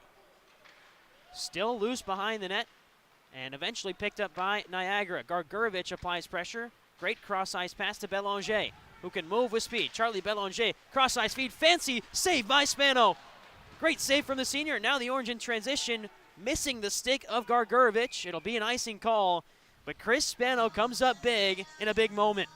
Great save for Chris Spano there. It was like a 2-on-1 or 2-on-0, pardon me, right in front, and Spano had to be alert. One good thing for the Purple Eagles, Quinn Schneidemiller back out on the ice, so that's good to see for Niagara. Yeah, and Spano doing a job there as Belanger drew two defenders towards him. This Syracuse team really respects how he plays, but it freed up the offensive opportunity for Lucas Fancy and Louis Chabot. Back underway as it's picked up by Connor Loft in the Niagara defensive zone. Goes D-to-D to Quinn Schneidemiller. So the captain alongside Quinn Schneidemiller as a D pairing. It looks like we're going to see a little bit more of Jimmy DiMatteo as part of that second line alongside Cullen McCormick. So Connor Loft, Quinn Schneidemiller, the two D pairing alongside Lucas Fancy, Louis Chabot, and Charlie Belanger for this Niagara team. For Syracuse, it's Cam Gaffney alongside Jacob Von Tersch and Ryan Thomas. And up front, Jack Wren, Kate Cook also out there for this Orange side. This is probably the most lethal five on the ice you could have if you are Niagara. You've got Schneidemiller, you've got Belanger, you've got Fancy out there, and Chabot coming off a hat trick. And immediately a face-off won by Niagara, but pushed forward into the neutral zone. Wren got a touch on it, and once again picked away by the Purple Eagles. Out to the neutral zone, Von Tersch fires it alongside the boards. Wren through traffic, and Von Tersch goes down to the corner again. Gaffney chases, but Connor Loft picks it up for Niagara. He'll go D to Schneidermiller. Now Belanger. Good pass up the boards, and here goes Lucas Fancy. 2 goals this season. Fancy along the right face-off circle. His pass into the slot is deflected away by the Orange. Wren takes a big hit, and Wren with some words from Schneidermiller after the contact. Now picked up 2-on-1 the other way. Von Tersch chases back. Schneidermiller got a touch on it, and Spano covered up. I don't think Schneidermiller saw that puck coming until it was too late. Just had to redirect it towards Spano, and Chris Spano read that one perfectly. Not sure if Schneidermiller got a stick on it. It was still kind of in the air when it came past him. Looked like it might have hit his knee or something on the way in, but Spano nonetheless had to be alert as the puck was coming at him, able to cover up. Good work by Von Tersch there too, coming back, kind of forcing Schneidermiller, taking away his time, not able to really make a good strong play, just kind of had to fan at it as quick as he could. 3-2 lead for Niagara with 5:47 left to go in period number 2. The Orange with the 2 most recent goals in the game as Chris Spano makes a stick save on a zero-angle shot. And now 3-on-2 the other way for Syracuse. And Jack Alicia gets lit up on the boards, just right on the corner of where the benches and the boards meet. Thankfully, Alicia able to get up and skate away from that one. That one looked hard, as here goes Furlong. Drop pass back to McRobbie. Through traffic. Spano didn't see it until it was too late, but the shot was wide. Deflected in front. Hutchinson gives chase. Winning it is McCormick. Up to the middle and Furlong. Neutral zone, as there's a big hit from Jake Brown, and it's legal. And no, it's not. Referee raises the hand. It looked like shoulder-to-shoulder contact, but Jake Brown gets called for that one. There are times when Jake Brown gets penalties, and we know it's a penalty. That one was a little bit up in the air. Coach Timmons is expressing his unhappiness, I guess, is the word for his emotion at the moment. But the referee called interference. It looked like he might have just gotten there a little bit before the puck got on his stick, and that's really what the call is. Connor Chesner kind of pleading his case. Unfortunately, I have yet to see somebody change their mind, but nonetheless, the Orange back on the kill. And 1 for 2 on the kill today. They allowed a power play goal earlier, but then had a kill later on in that first period. This, I believe, is the first power play of period number 2, and it goes the way of Niagara. Immediately a shot off the glove of Spano and sent behind the net by Carter Rugg. Belanger working around, now to Spimeni. Haven't said his name much this period as Belanger, left face-off circle, fires a shot into the roof of the netting. Looked like it ramped up off of Spimeni right in front and up into the netting. I think it might have hit Sean Caddo on the way in. I think he might have gotten a stick out there, and just one of the guys we don't talk about a ton. Not a huge guy on the score sheet, but always out there on the penalty kill, just doing great things, getting a stick in the lane all the time, finding guys in front of the net, and just another great job by Sean Caddo there, just getting his stick out, forcing that shot up into the netting instead of at Chris Spano. 1:43 left to go in the power play as Cody Gudnison wins the draw for Niagara. It's Belanger. Back to Belanger. Left face-off circle. He's shoved off the puck and still remains control. Spimeni all the way around to the left point. Now back to Belanger. He circles around the left face-off circle. Schneidermiller fakes a shot back to Belanger. Belanger goes down. And Spimeni battling behind the net alongside Charlie Belanger, the sophomore from Ottawa. Picked up now in the neutral zone, in the left face-off circle, and a shot goes up into the netting again. With 1 minute and 11 seconds left to go in the penalty kill, and 4 minutes and 20 seconds left to go in the period, the Orange trailing by 1. Again, looked like it might have been Sean Caddo getting a stick on that one. Not 100% sure, but he got taken down in the corner, able to come right back out in front, become a part of the play again. Just great work by Sean Caddo on that kill. All 4 Syracuse players doing a great job. Up now to Connor Loft. Niagara continuing to dominate the face-off circle in this game. Back behind the net. Staying with it now. And around the boards. Jacob Kalin lost out on it. Von Tersch fires it up and around the boards. It's loose in front in the defensive zone, and the Orange able to clear it away into the neutral zone. 45 seconds left on the power play for Niagara. Moving forward, it's Robinson. Rings it around the boards to Jakob Kalen. Now in front, Ryan Thomas applying pressure, but it's still with Robinson. Now Fancy. Fancy has it pinned along the board. Seconds continue to tick off. We're at 25 left in the power play. 3 minutes and 30 seconds left in period number 2. Robinson, the captain, through the left faceoff circle, lost out on it. Out only to Kalen. His slap shot up and away into the netting. And once again, Syracuse just getting in the way of pucks right now on this penalty kill. Great work from the Orange. Again, all 4 guys just getting sticks in the lanes, keeping everything outside for the most part. I mean, Austin Robinson kind of was able to walk to the middle a little bit there, but for the most part, all the shots that Spano isn't really even seeing because they're going up and out of play, but they're all coming from outside by the blue lines. Nothing really in tight, so the Orange doing a good job just keeping everything external for Spano. 13 seconds left as a warning issued here to Hutchinson, who will have to leave the faceoff circle, and in goes Alicia. 13 seconds left on the kill for the Orange. Faceoff won by Niagara. Connor Loft, Jacob Kalen. Kalen's wrister sticked away by Spano. Actually, it hit his stick and then it clinched under his pads. So we'll have another faceoff with 5 seconds left on the power play for the Purple Eagles. And Spano has been much, much improved from those first 8 minutes of the game. These last 28 minutes have been incredible from the senior. Yeah, really settled in. Sometimes, I mean, as a goalie, you're not really facing shots. It's definitely tough. I mean, I don't think any of those were really his fault in the first period, but second period, I mean, he's been really good so far, obviously, but just bounced back well for the Orange. Back to even strength as we're back underway. And Syracuse picks up the puck in the defensive zone. Sean Caddo gets it away to Alicia. Alicia up to Hutchinson, will play it back to himself. Off the wall, gives chase and applies a hit on Sam Davies. Now Hutchinson gets the puck back. Turned over in the attacking zone. Carter Rugg plucks the puck out of midair and fires it forward, but it's turned over to Gilberts. Ty Gilberts gets rung up by Carter Rugg, and now a 3-on-2 the other way. Hutchinson moves past one, but Brock Alvers can't maintain control. Chris Spano watches that one go back for icing. That one was close to the post, but Spano made the right decision, and we'll have a face-off the other way. Smart play from Spano. He looked like he wanted to play that puck, but then realized it was icing, just kind of got snuggled up against his post and made sure if it was going to go by him, it was going to be icing, and if not, he was going to just pat it away. But a good work there by Seth Coulter. Just stepped up and got enough of a piece of Sam Hutchinson to force the turnover there. It would have been in 3-on-2 had he not gotten enough of the piece of the Orange captain. Top line, top pair out there for the Orange. Alvers, Hutchinson, Alicia, Brown, and Chesner. Face-off one by the Orange, and immediately Jake Brown fires a slap shot up and away. Belanger holding on to Brown's stick, and complaining about that one is Jake Brown. But Alicia picks it up with the A on his chest for the first time in his Syracuse career.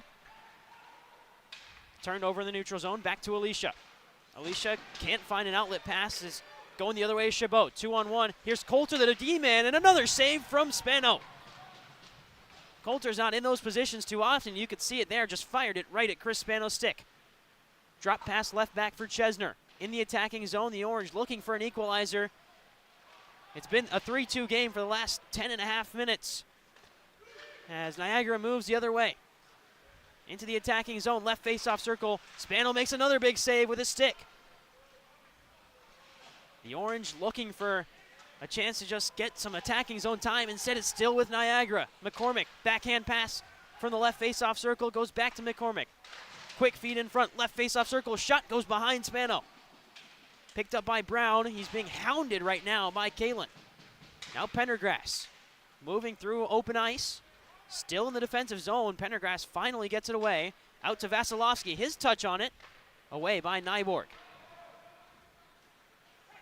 Picked up now by Kalen. He takes a hit on the boards, and the penalty being called is there's another big save from Spano. It's going to be another delay penalty, I believe, on Jake Brown as Kalen picks it up behind the net.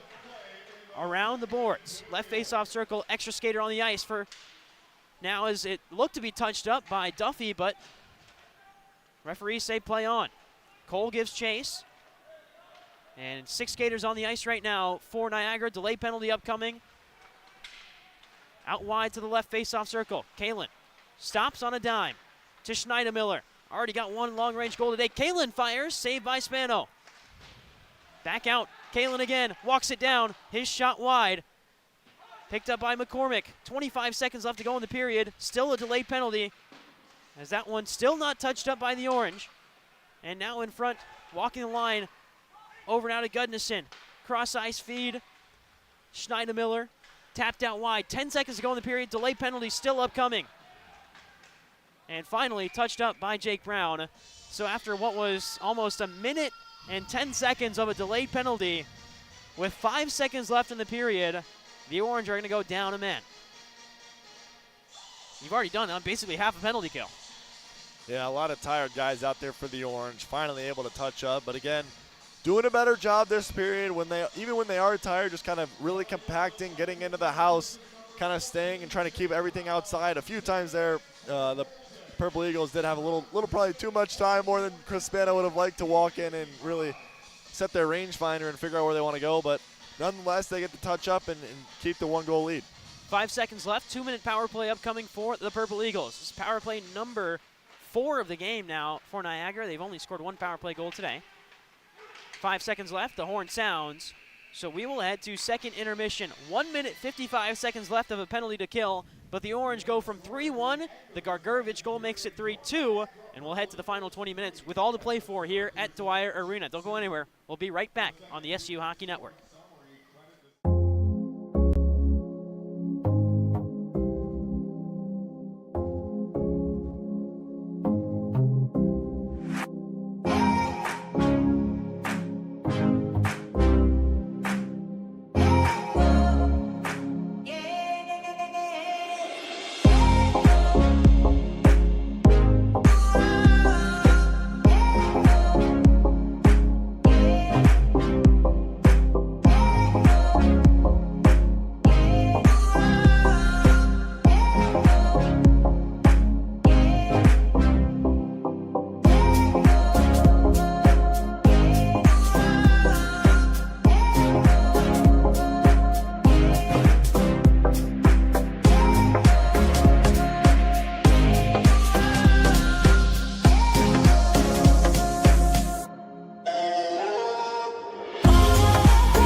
Back. It's the second intermission as Syracuse trails by a score of 3-2 to Niagara.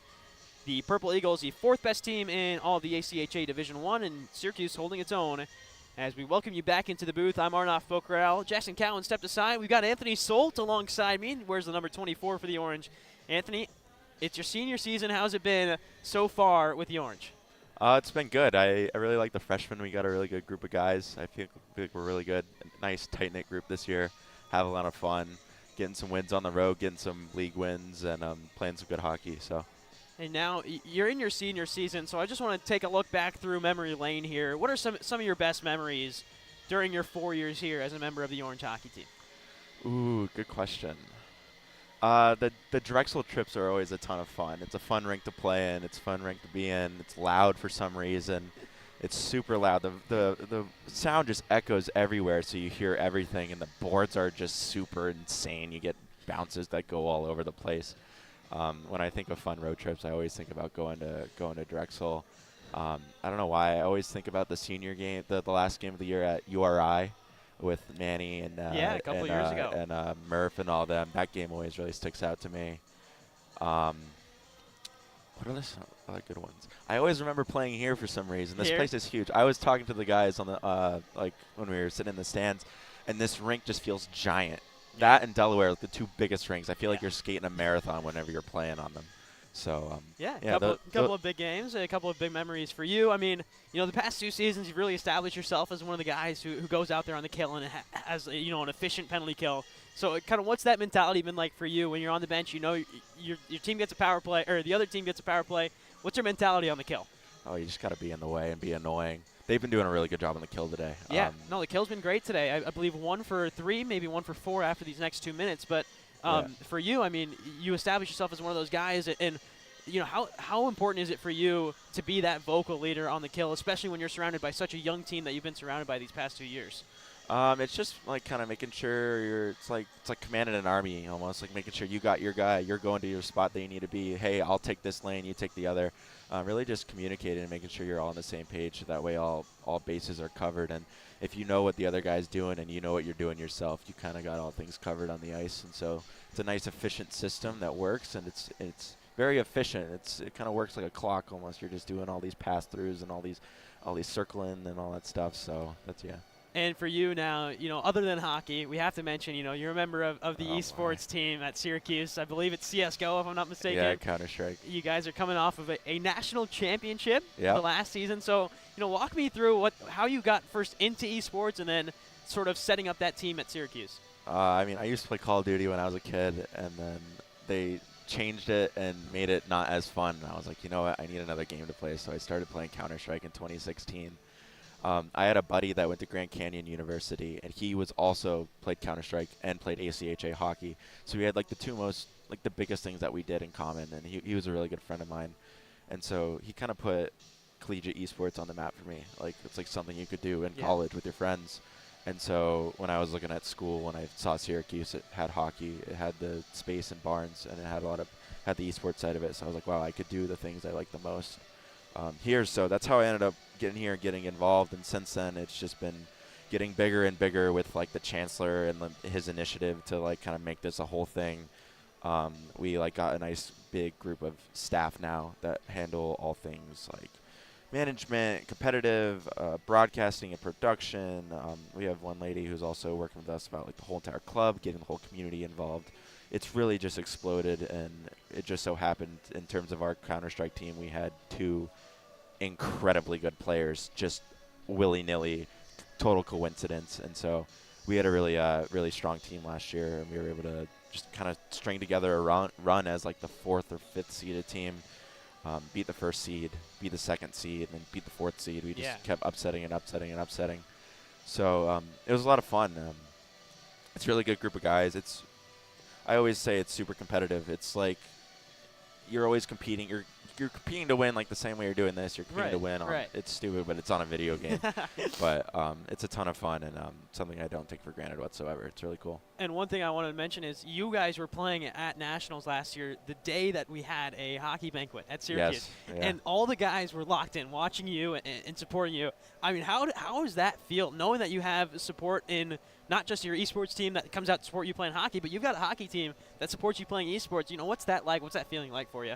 I appreciate it a ton. It means a lot. I remember I was looking at the videos in the group chat, and they were all in Shack, and they were just going nuts. And there's like the video of me walking out, and everyone's losing their mind. It's really funny, and it's really great to see, and I appreciate it a ton. It's something that means a lot to me, and it's, like I said, not as like most conventional as like other like sports or other things. So having the guys like always ask me about it, very curious, and it's always in good faith. They're like, "How's it going?" I'm like, "Oh, it's going good. Like, it's doing our thing."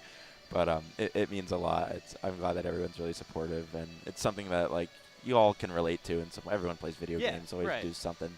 And so the fact I do it on a little bit of a different stage or level, everyone is really appreciative and supportive. So it's really cool. Yeah, I'll follow up with that. How are you guys doing this season in CS:GO? Well, so we're just getting started with the 2nd semester. Last semester ended around like start of December, and we lost in like the quarterfinals in one of our leagues. we made playoffs and lost in quarterfinals, and this season we're looking to just get started in those same leagues again. Yeah. I know we're hosting an in-person event in February at Syracuse University, which will be a ton of fun. There's also another event that's going on in Rochester during March that we're going to go to with some other colleges too. And depending if we make it to the grand finals, there's a chance that we can go to Las Vegas. Oh, really? No, sorry, Dallas. Dallas. Okay. Okay. There's a chance that we can go to Dallas for another big national tournament at the end. So if we play our cards right and make a little bit of a run again, hopefully we can get some mileage going, So. Yeah, and so I want to leave you with a chance to talk about this event that you're hosting at Syracuse. It's a big planning thing, and you're hoping to have a good amount. I believe it's 6 or 8 teams coming out from all different colleges in the Northeast. So tell me a little bit about what goes behind the scenes there. Oh, geez, I've been doing so much. I had to send an email to parking services yesterday because I was like, dude, I got these schools coming in. They got to park somewhere. I'm not gonna put them on like Walnut or something like that. No. So I had a call get parking figured out for them. It's a ton of planning. I have another meeting with them. I think I'm coming on Wednesday where I'm just gonna kind of give everyone the schedule. I've done tiebreakers, I've done seating, I've done recruiting for the staff. I have to have people to do all the jobs in the event. But to talk about the event itself, actually, first off, it's a 8-team Counter-Strike LAN tournament. So usually when you're playing these games online and in the league, you're playing online in a server that's in the middle of nowhere, Chicago or in Virginia or whatever.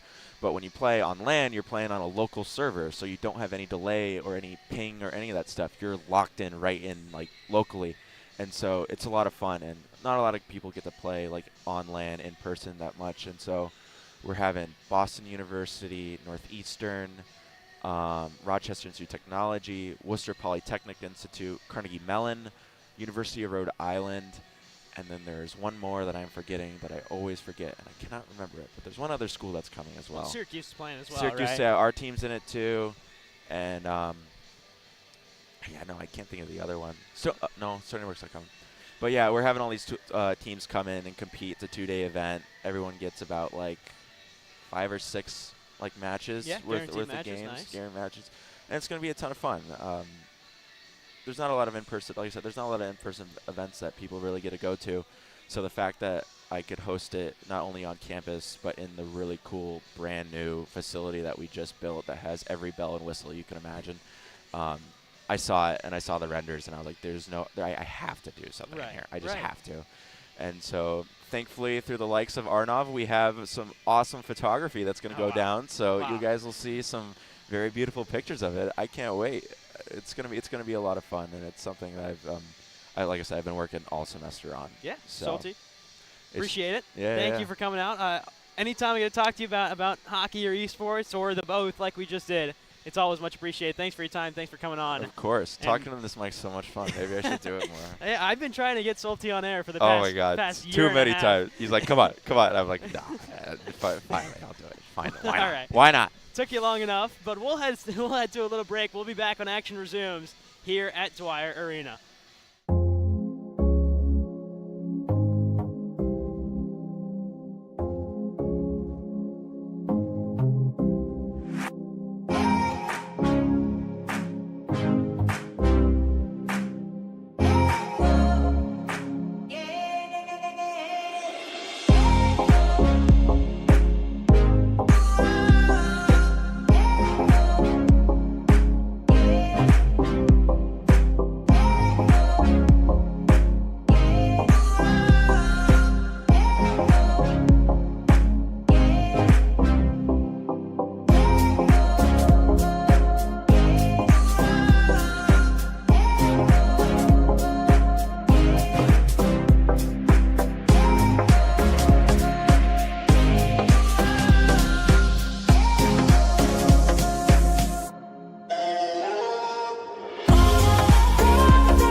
Welcome back inside Dwyer Arena. I am Jackson Cowen alongside my good buddy Arnav Pokhrel.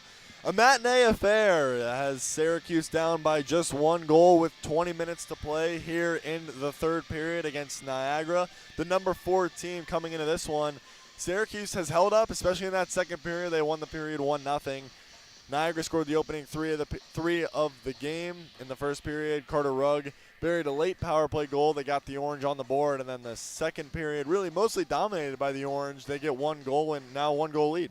Yeah, it was a really positive second period. And the thing is, we're going to start this second period with the Orange on a penalty kill. So these first 2 minutes are really going to determine how the rest of the game is going to go. If the Orange can hold off these 2 minutes and carry on that momentum that they built in the first couple of penalty kills in that second period, that's a really positive outlook because the team's been playing together, the team's moving around really well, and players are getting in front of the puck and stopping the puck. And that's all that this penalty kill boils down to is, can you force the puck out of harm's way? The fourth line got the period started in the second. That's really what set the tone for, I think, the whole 20 minutes. And the penalty kill is going to have to do the job along with Chris Spano, who, after letting in 3 of the first 4 shots, he's really settled down now and just kind of led the way. 28 saves now for Spano in his first start back in a month. Really the first game for everybody in a month, but for him, just good to settle down and after those first 3, kind of relax and make some saves. Yeah, we talk so much about nerves and about jitters, and especially for goaltenders, it's a whole different type of pressure because,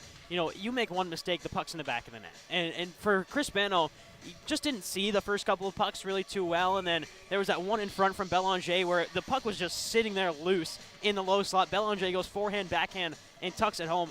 There isn't much you could do about those goals where, puck slips by, you didn't see it well. But since then, Spano's positioned himself perfectly. He's moved really well to the puck, especially on the kill, and he's been more active. I see his stick more out of the crease more often, getting the pucks earlier, stopping Niagara from moving forward in these offensive opportunities. Playing the puck always helps as a goalie, just kind of get your feet moving a little bit, kind of keep you engaged in the game. On the other side, Johan Nyborg has 18 saves for Niagara, his first start of the year, so he's kind of coming in cold, I guess, so to speak. But he's been solid as well. I mean, the Orange just the 2 goals, but he's been solid back there for the Orange, for Niagara, pardon me. The Orange going left to right in this period. Jack Wren to take the face-off, unfortunately won by Niagara, and Quinn Schneidemiller starts us off on the power play, carries it right in and leaves it for Spamini at the blue line. Now along the wall, it's Charlie Belanger. A goal earlier in the first period, gets it right back. Now up the wall to the point, tipped just wide by Spamini off the shot from Schneidemiller and sent 200 feet by Eli Pendergrass. So quick clear for the Orange, 30 seconds in as Schneidemiller overskates that one. Still a little wet behind both teams' goals, it looks like, just not quite frozen down. Spamini enters his zone. That pass goes behind the man he was looking for. And taken by Carter Rugg. Out to center, trying to maybe join the rush with Jack Wren. Carter Rugg carries it all the way down, taking whacks from Spamini. Backhands one to Nyborg. That's eventually covered and given to Charlie Belanger. Belanger gets past Gargurovich, now past Tanner Cole. Belanger trying to get it through. Made a move around Cato, but lost the puck, and it just trickled past Spano. Loft at the point for Niagara. 50 seconds left in the power play, just over a minute in. Still 3-2. Now in the corner, it comes out. Comes along the half wall for Belanger. Loft to wrister, blockered away easily by Chris Spano. In the corner, they battle for it. Comes back up to the point. Loft walking the line, trying to find a lane. Now into the middle. Gilberts, that shot's blocked by Sean Cato. Backhand attempt by Tanner Cole to get it out. Couldn't. Loft at the point again. 30 in the power play. Now along the wall. That wrister goes high off the stick of Kalen. Belanger keeps it along on the point. Gilberts near side half wall. Makes a move. Gets it to Austin Robinson down low. That puck hops over the stick of Charlie Belanger and out to center. Loft regroups with 9 on the power play for Niagara. Bouncing puck. Alicia battles for it with Robinson. Sticked out by Cato. We're all even. 5-on-5. 2 minutes gone here in the third period. How good was Sean Cato on that power play? Just some great work from the junior. Laying out, diving, blocking shots, getting pucks out. He's been everywhere on multiple penalty kills now for the Orange. Sam Hutchinson backhands one that bounces off Lucas Fancy and goes all the way down behind Johan Nyborg. Fancy looks to start the breakout. It comes all the way along. Cam Shepard, another goal scorer, leaves it for Fancy and rims it all the way around. Ryan Thomas first to it for the Orange. Takes a weird bounce towards center ice. Jack Alicia there to clean up shop for the Orange. Now he's 2-on-1 with Sam Hutchinson. Alicia walking, shooting, stick tie. Sam Davies diving play. Forces that one out of play off the stick of Jack Alicia. And Davies played that one to perfection. He waited until the perfect moment where Alicia made the decision to shoot and just laid out, got his stick in the way. I mean, if he waits 1 second longer, that's a shot on Nyborg from a pretty good spot for Alicia. Great play, as you mentioned, for Sam Davies. Just able to stick that one up and out of play. Face off to the left of Nyborg. Cade Cook wades in for the Orange. Tyler Gilberts to take as Cade Cook is told to exit the circle. Jack Wren and Cam Gaffney kind of look at each other to determine who's going to take it. Jack Wren takes it, wins it back to Cade Cook.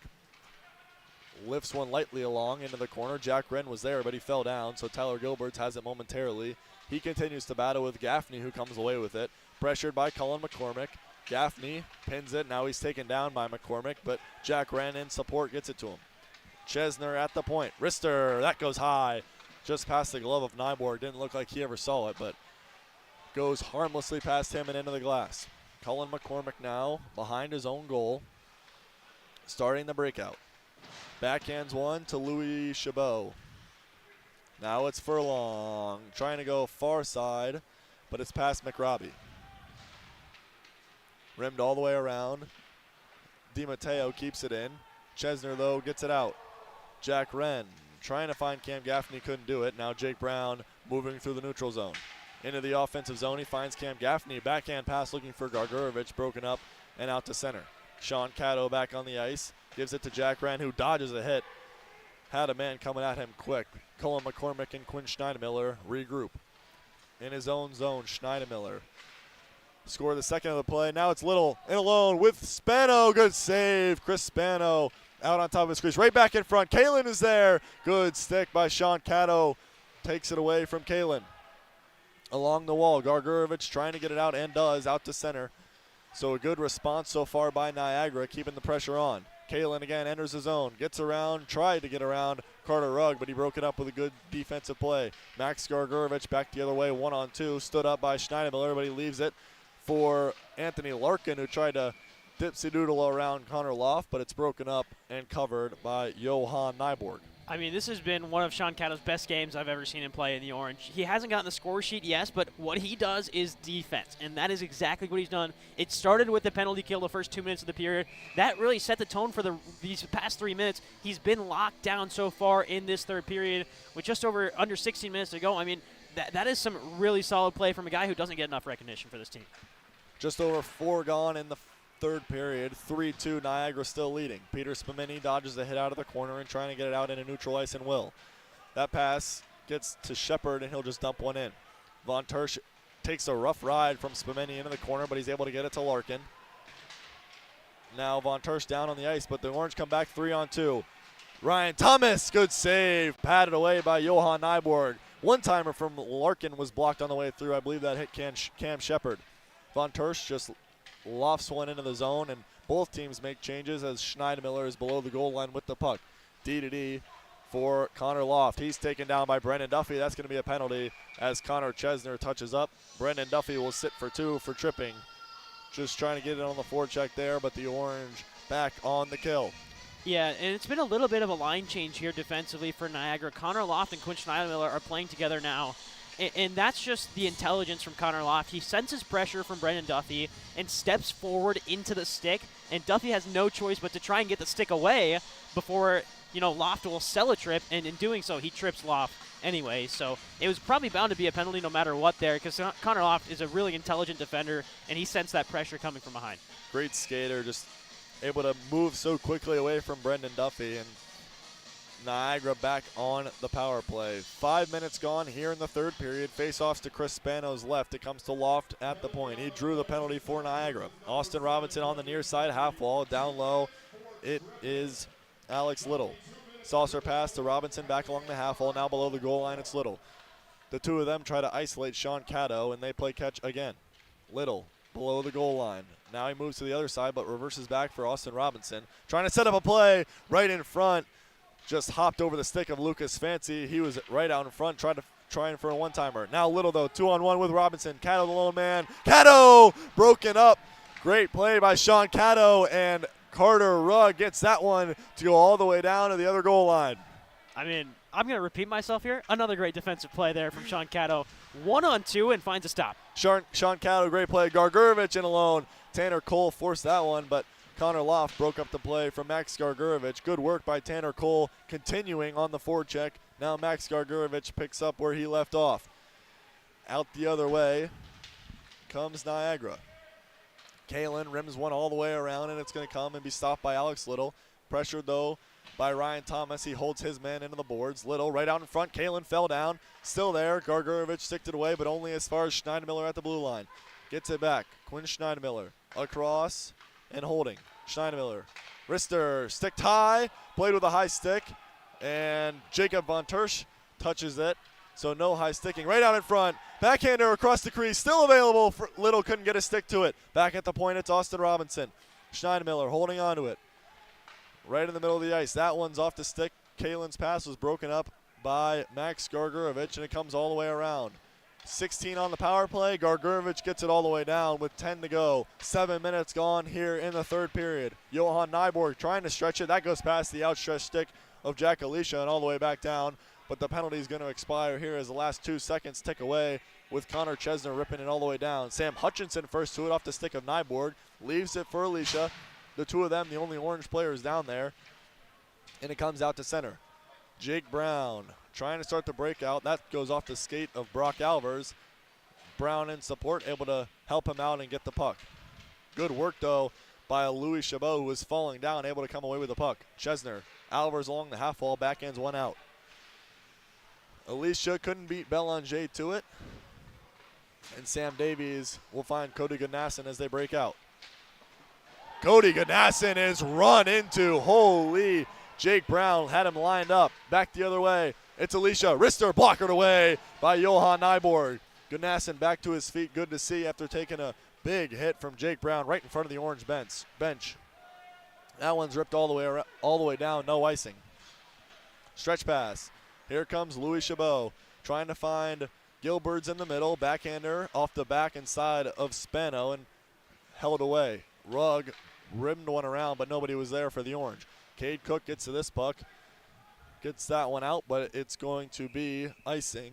So the orange, another defensive zone draw. I mean, we get through an entire penalty kill. The orange doing another good job of just allowing Niagara to have the puck around the zone, but not allowing them to be dangerous in front of Spano. And once again, the chances are there offensively for Syracuse to tie this thing up. We saw Ryan Thomas shoot earlier. The chances are flying offensively. At least she gets a shot. Nyborg has played some excellent hockey in that Niagara crease. Had to make a couple big saves here as Johan Nyborg. Face-off, though, to Chris Spano's left, and the orange will try to get it out once again. Face-off again, another one won by Niagara, but forked out by a combination of Jack Wren and Cam Gaffney. Eli Pendergrass right in front of his own bench. Had the puck taken away. Orange won it offsides, never completely entered the zone as Cade Cook regroups with Sean Cato. He'll lightly lift one that goes off the wall and only as far as Jimmy DiMatteo. They continue to battle along the orange-blue line on the near side. Tyler Gilbert's finally able to come away with that puck after a good 10-15 seconds in one spot. Puck gets past Carter Rugg and goes into the corner. Good stop-and-go move by Rugg to get away from the forecheck of Niagara. Bouncing puck, hard to handle.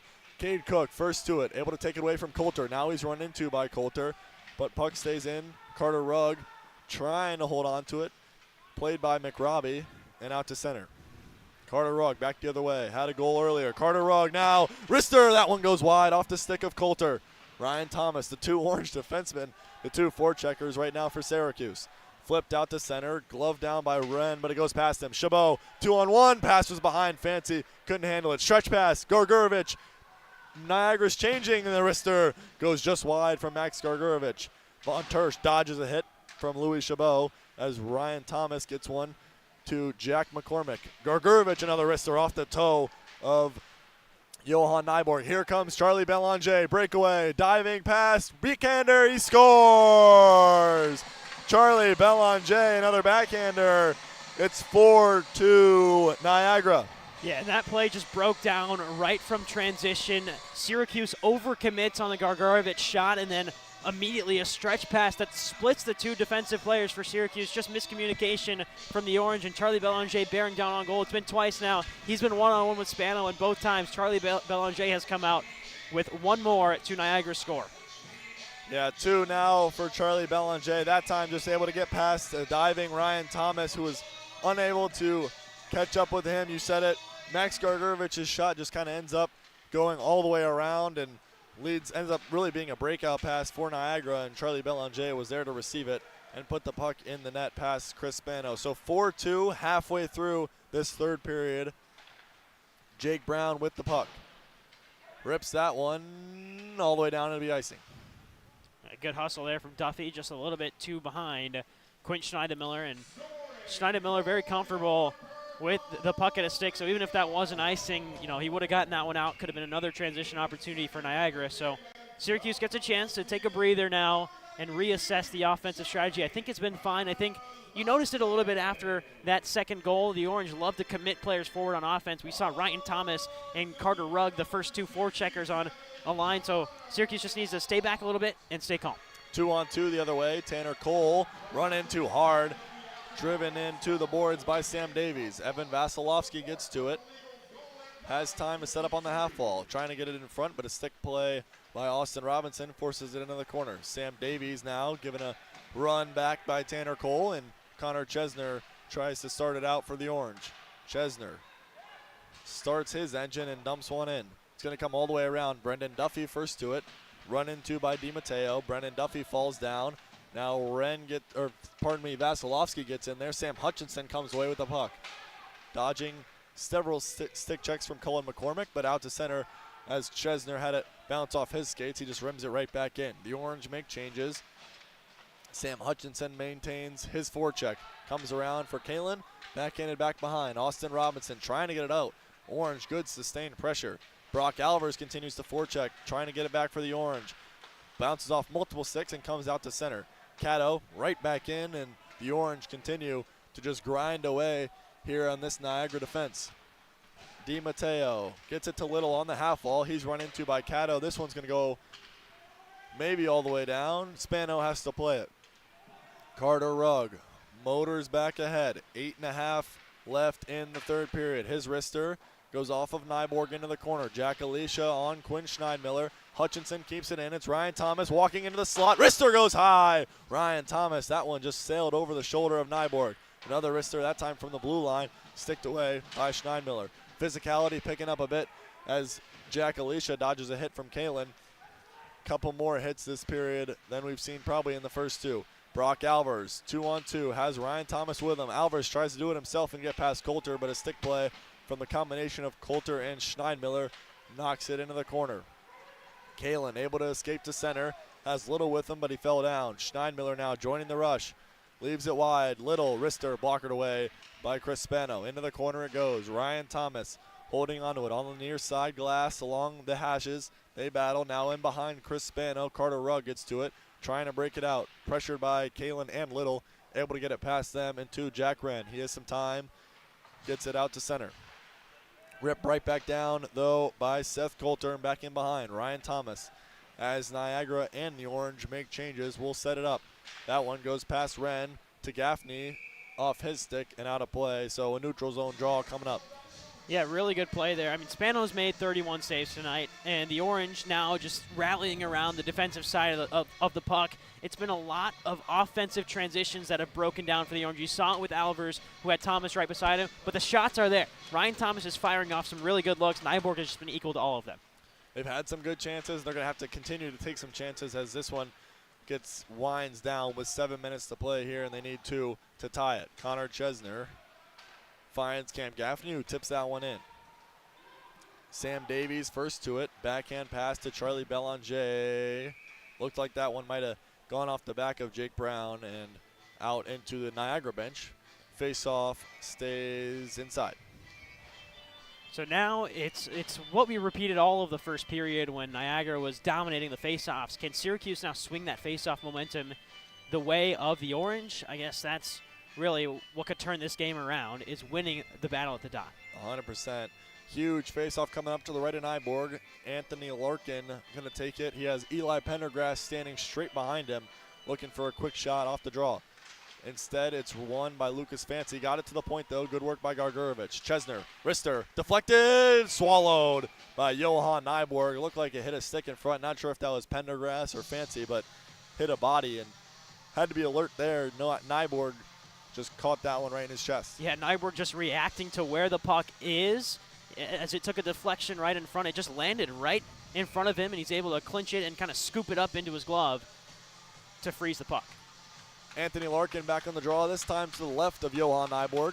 Near side dot, won by Niagara once again. Cullen McCormick gets past Max Gargurovich, and now out to center. Off the skate of Peter Spumeni. Ref has his arm up for icing, and Connor Chesner wins the race, so another offensive zone draw here for the Orange. 6:30 to play, 4-2, Niagara still lead. Yeah, once again, I mean, you see the overcommit there from the Orange, sending 3 forwards all the way behind or right around that goal line, and then one missed puck, one puck that just goes under his stick, leads to a 2-on-2 the other way. Connor Chesner wins a battle, though, for the ice. I think if you're Coach Timmons, you're going to have to live with some of those chances at this point of the game. 6.5 to play, and you need two to tie it, so we'll see. Right in front, that backhander off the stick of Larkin just trickled wide. The wrister from Von Tersch at the point, and Anthony Larkin just didn't get all of the rebound. Back in behind, though, it's Sam Davies. Leaves it for McCormick. Gargurovich continues his forechecking on the night. I guess it's the afternoon, rather. In the D zone, Sam Davies backhands one out to center, and Peter Spumeni just fires it all the way down. Back in behind Chris Spano. He elects not to play it and leaves it instead for Ryan Thomas. The freshman starting through the neutral zone. Tipped in by Sam Hutchinson. Jack Alicia hard on Quinn Schneidmiller. Forces him to turn up the wall. Kalen catches it and just flips it right back out. Simple plays so far for Niagara, especially late in this one. Yeah, no need to take any risks if you're the Purple Eagles. You have a 2-goal lead. Got to protect the win. Nice move around Kalen by Von Tersch, but he lost the puck. Sam Hutchinson tried to force it off the wall, hit the referee. He's still trying to get out of the play. Hutchinson flips one. That's going to go into the waiting glove of Seth Coulter, who will try to get it out to center. Bank pass. Alex Little backhands one all the way down. Back in, Sean Caddo reverses right up the wall. Brock Alvers does the same and tries to get it, but stepping up is Connor Loft. Into a 1-3-1.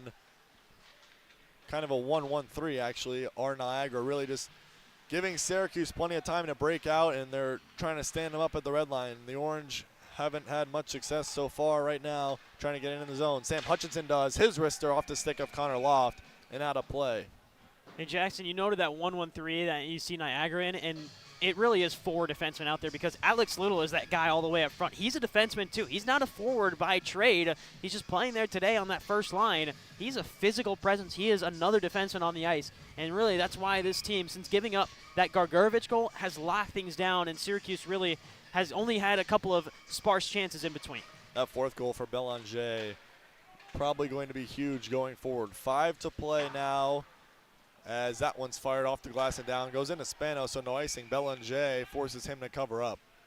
Yeah, once again, great speed from Charlie Belanger. We've said his name all too much tonight because he is all over the ice for this Niagara team, and no surprise to see him continue his dominance that he started last season. He's back out there with Lucas Fancy and Louis Chabot as Niagara just tries to wind this one down. 4-2, 4:42 to play. Face off one right back. Louis Chabot elects to just keep it in low. They start the cycle right out front. Chabot, one-timer, hit a body in front. Never made it to Chris Spano. Lucas Fancy now out of the corner, trying to find a man in front, but is broken up by Evan Vasilevsky. Tanner Cole dumps one in. Nyborg coming out to play it. He's pressured by Vasilevsky. Couldn't control it, though. Comes past Brendan Duffy. Chesner pinching, so 2-on-2 back the other way. Belanger has a man with him. Belanger keeps control. That wrister goes wide.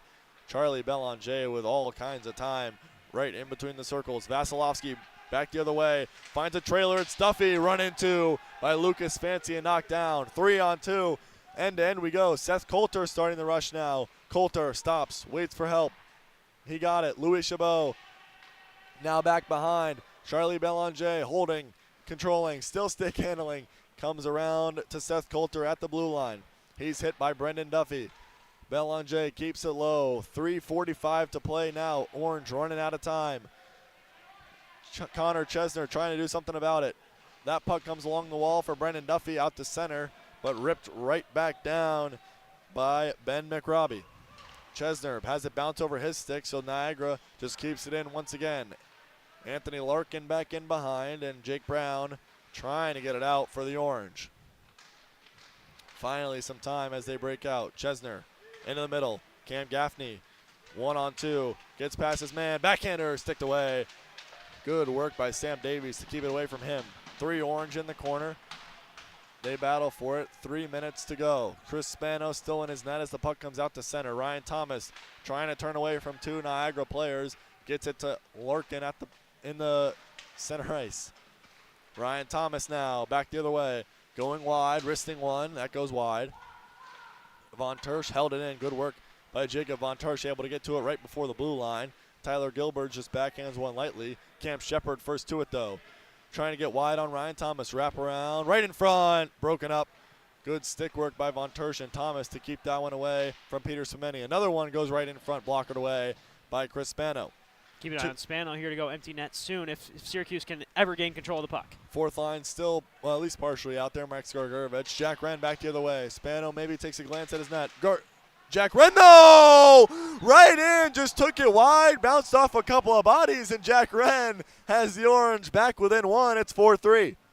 And that is just brute force there from Jack Wren. Just said, I'm going to do it myself, and took the puck from center ice, just walked it down the right face-off circle, backhanded it through the legs of Nyborg, and then finished up by maybe tapping it through the legs of Nyborg a little bit more after he made contact with him. But either way, it's in the back of the net. 2 minutes and 14 seconds left, all to play for here for the Orange.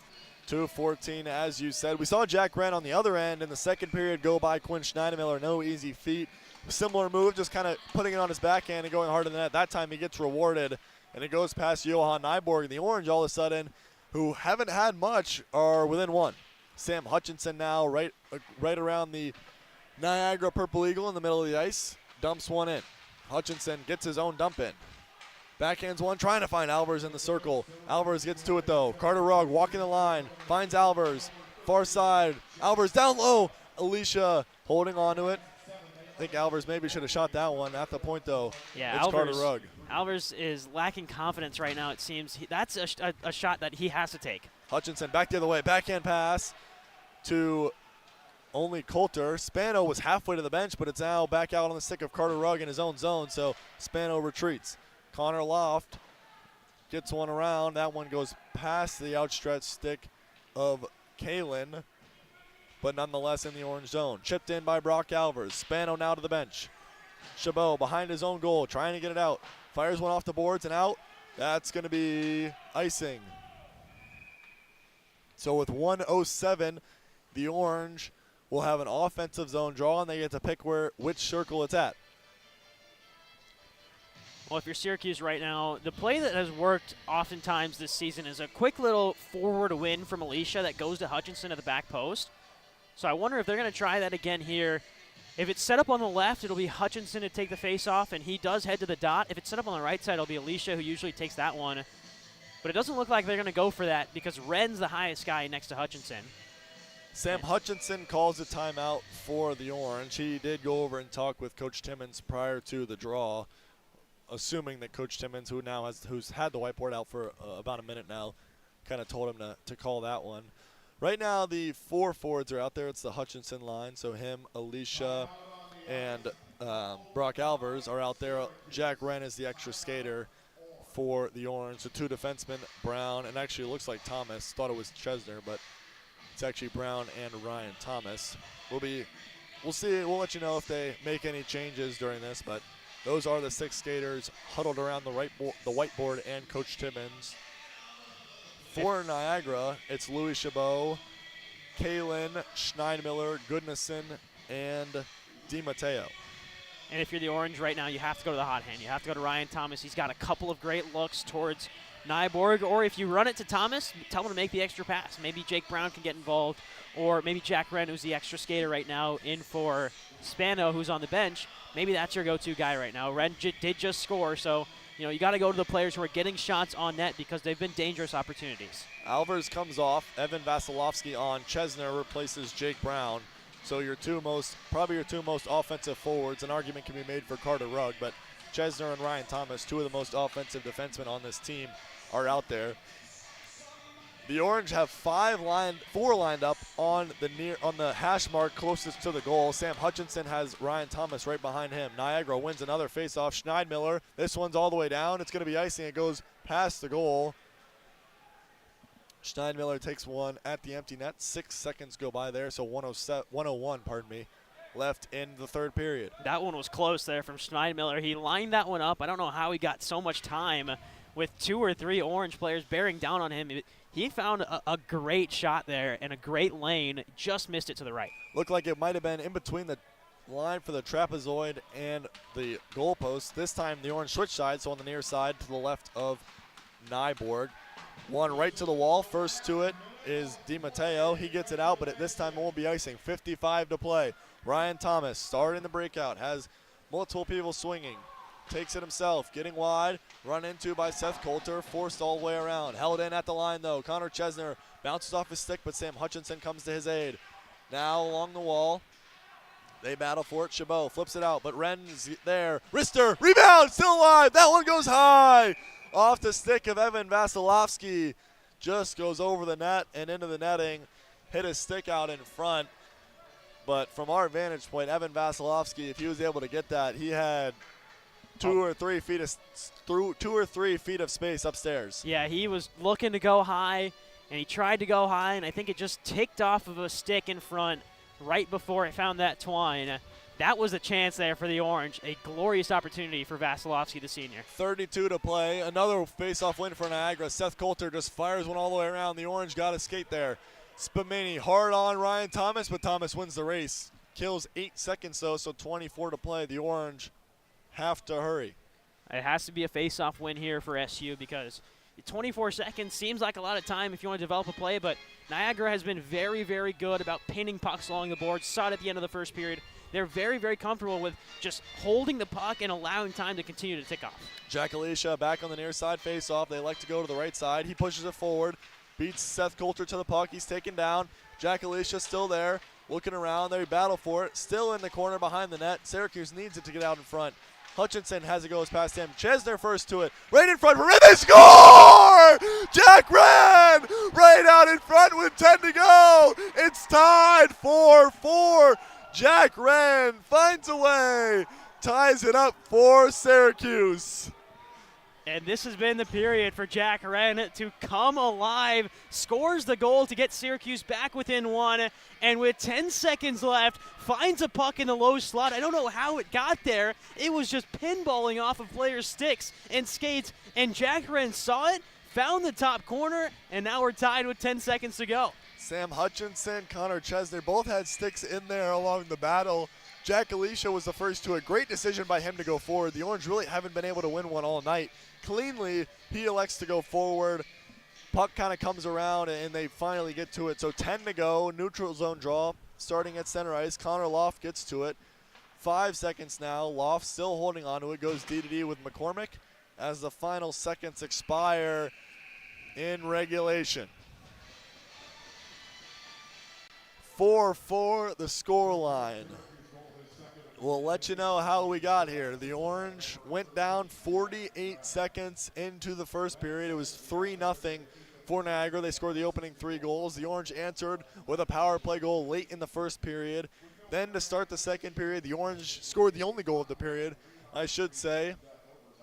Then, so 3-2, the Orange were still down going into the second intermission. Third period here. 3-2 at the start. The Orange get a goal from Charlie Belanger. Niagara gets a goal from Charlie Belanger. The Orange get 2 from Jack Wren, and it's tied. So we'll get extra hockey and overtime. And this is really what Jack Wren brings to this team. It's been the past 3 seasons. He's battled some injuries. He's battled, some inconsistencies. But when he is firing, and he's been on a great streak as of late for the Syracuse side. And once again, just proving why. He's such a force to be reckoned with. He's physical, but he's got the speed. You saw it on that third goal for the Orange. Just absolutely blew by a couple of Niagara defenders and found the puck in the back of the net, and then right in front, he's got the killer shot to find the equalizer. And now, I mean, really, it's a one goal get. Next score wins. Syracuse has all to play for here for an upset. You mentioned the upset. Niagara currently 4th in the country. Both goalies switch sides, so the Orange now going right to left. As you see it, the 3 out there, Jack Alicia, Sam Hutchinson, Connor Chesner. Jack Wren, as you mentioned, 4-game point streak, now extended to 5. Jack Alicia, puck's there, taken by Charlie Belanger. He'll work on Connor Chesner. 3-on-3 we play here in college hockey. Connor Loft at the point. Floats one for Belanger. Poked away from him and out to center by Chesner, who continues to hound Charlie Belanger. Austin Robinson, Connor Loft, Charlie Belanger, the 3 out there for Niagara. Robinson takes the puck, and Charlie Belanger kind of retreats into his own zone and will just try to set it up. 3-on-3 really does benefit this Niagara team. You allow for more individual prowess to shine, and with Belanger and Steinmiller going to come off the bench here soon, I mean, this is really Niagara's chance to lose. Here they come, 2-on-1. Robinson, Belanger, save! Spano got out, got big, took down the angle on Charlie Belanger. A little bit of a sloppy change. Jack Wren was caught flat-footed coming off the bench, and Austin Robinson blew by him, found Charlie Belanger, who was in alone with Chris Spano. 4 to play here in overtime. Stretch pass, broken up by the stick of Ryan Thomas. Otherwise, Niagara would have had another breakaway. That time it would have been Cody Goodnasson. He battles for it. Kalen wins the battle. Little at the point. Gets it to Goodnasson. Poked by him. Jack Wren trying for the hat trick on a breakaway. Wren in alone. Glove save. Johan Nyborg, and he'll cover. Jack Wren was all alone from his own blue line, but beaten this time by Johan Nyborg.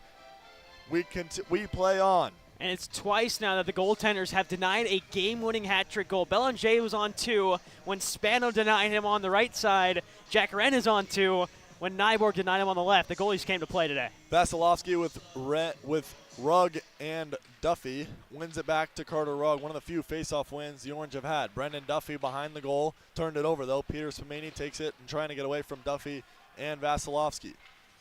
Out it comes. Lucas Fancy leaves it back. Weaving through the neutral zone. Now is Spumani going wide on Brendan Duffy. Stops on a dime and leaves it for Fancy. Back down low. Spumani. Stick play by Duffy. Breaks it up, and it's to Evan Vasilevsky. He'll retreat behind Chris Spano. And Niagara will make changes as the Orange start the breakout. Carter Rugg with tons of speed. Flying through the neutral zone, but then he turns back. Turned away by Charlie Belanger. Rugg winds it up again. Trying to go wide, has a step. Wrister, blockered away by Johan Nyborg. At the point, Evan Vasilevsky, the Orange, looking to beat Niagara for the first time this decade. That time, though, Charlie Belanger in alone with Spano again. Belanger, wrap around, he scores! Charlie Belanger wins it for Niagara with his 3rd. Completes the hat trick and gets Niagara the 5-4 win in overtime. As he wraps one past Chris Spano, Niagara wins in overtime with 2:34 left in the frame. The two will meet once again Sunday afternoon here on the Syracuse Hockey Network at 2 p.m. So be sure to tune in for that one. Today, that's all for me. I'm Jackson Cowen alongside Arnav Pokhrel. We'll see you Sunday here on the SU Hockey Network.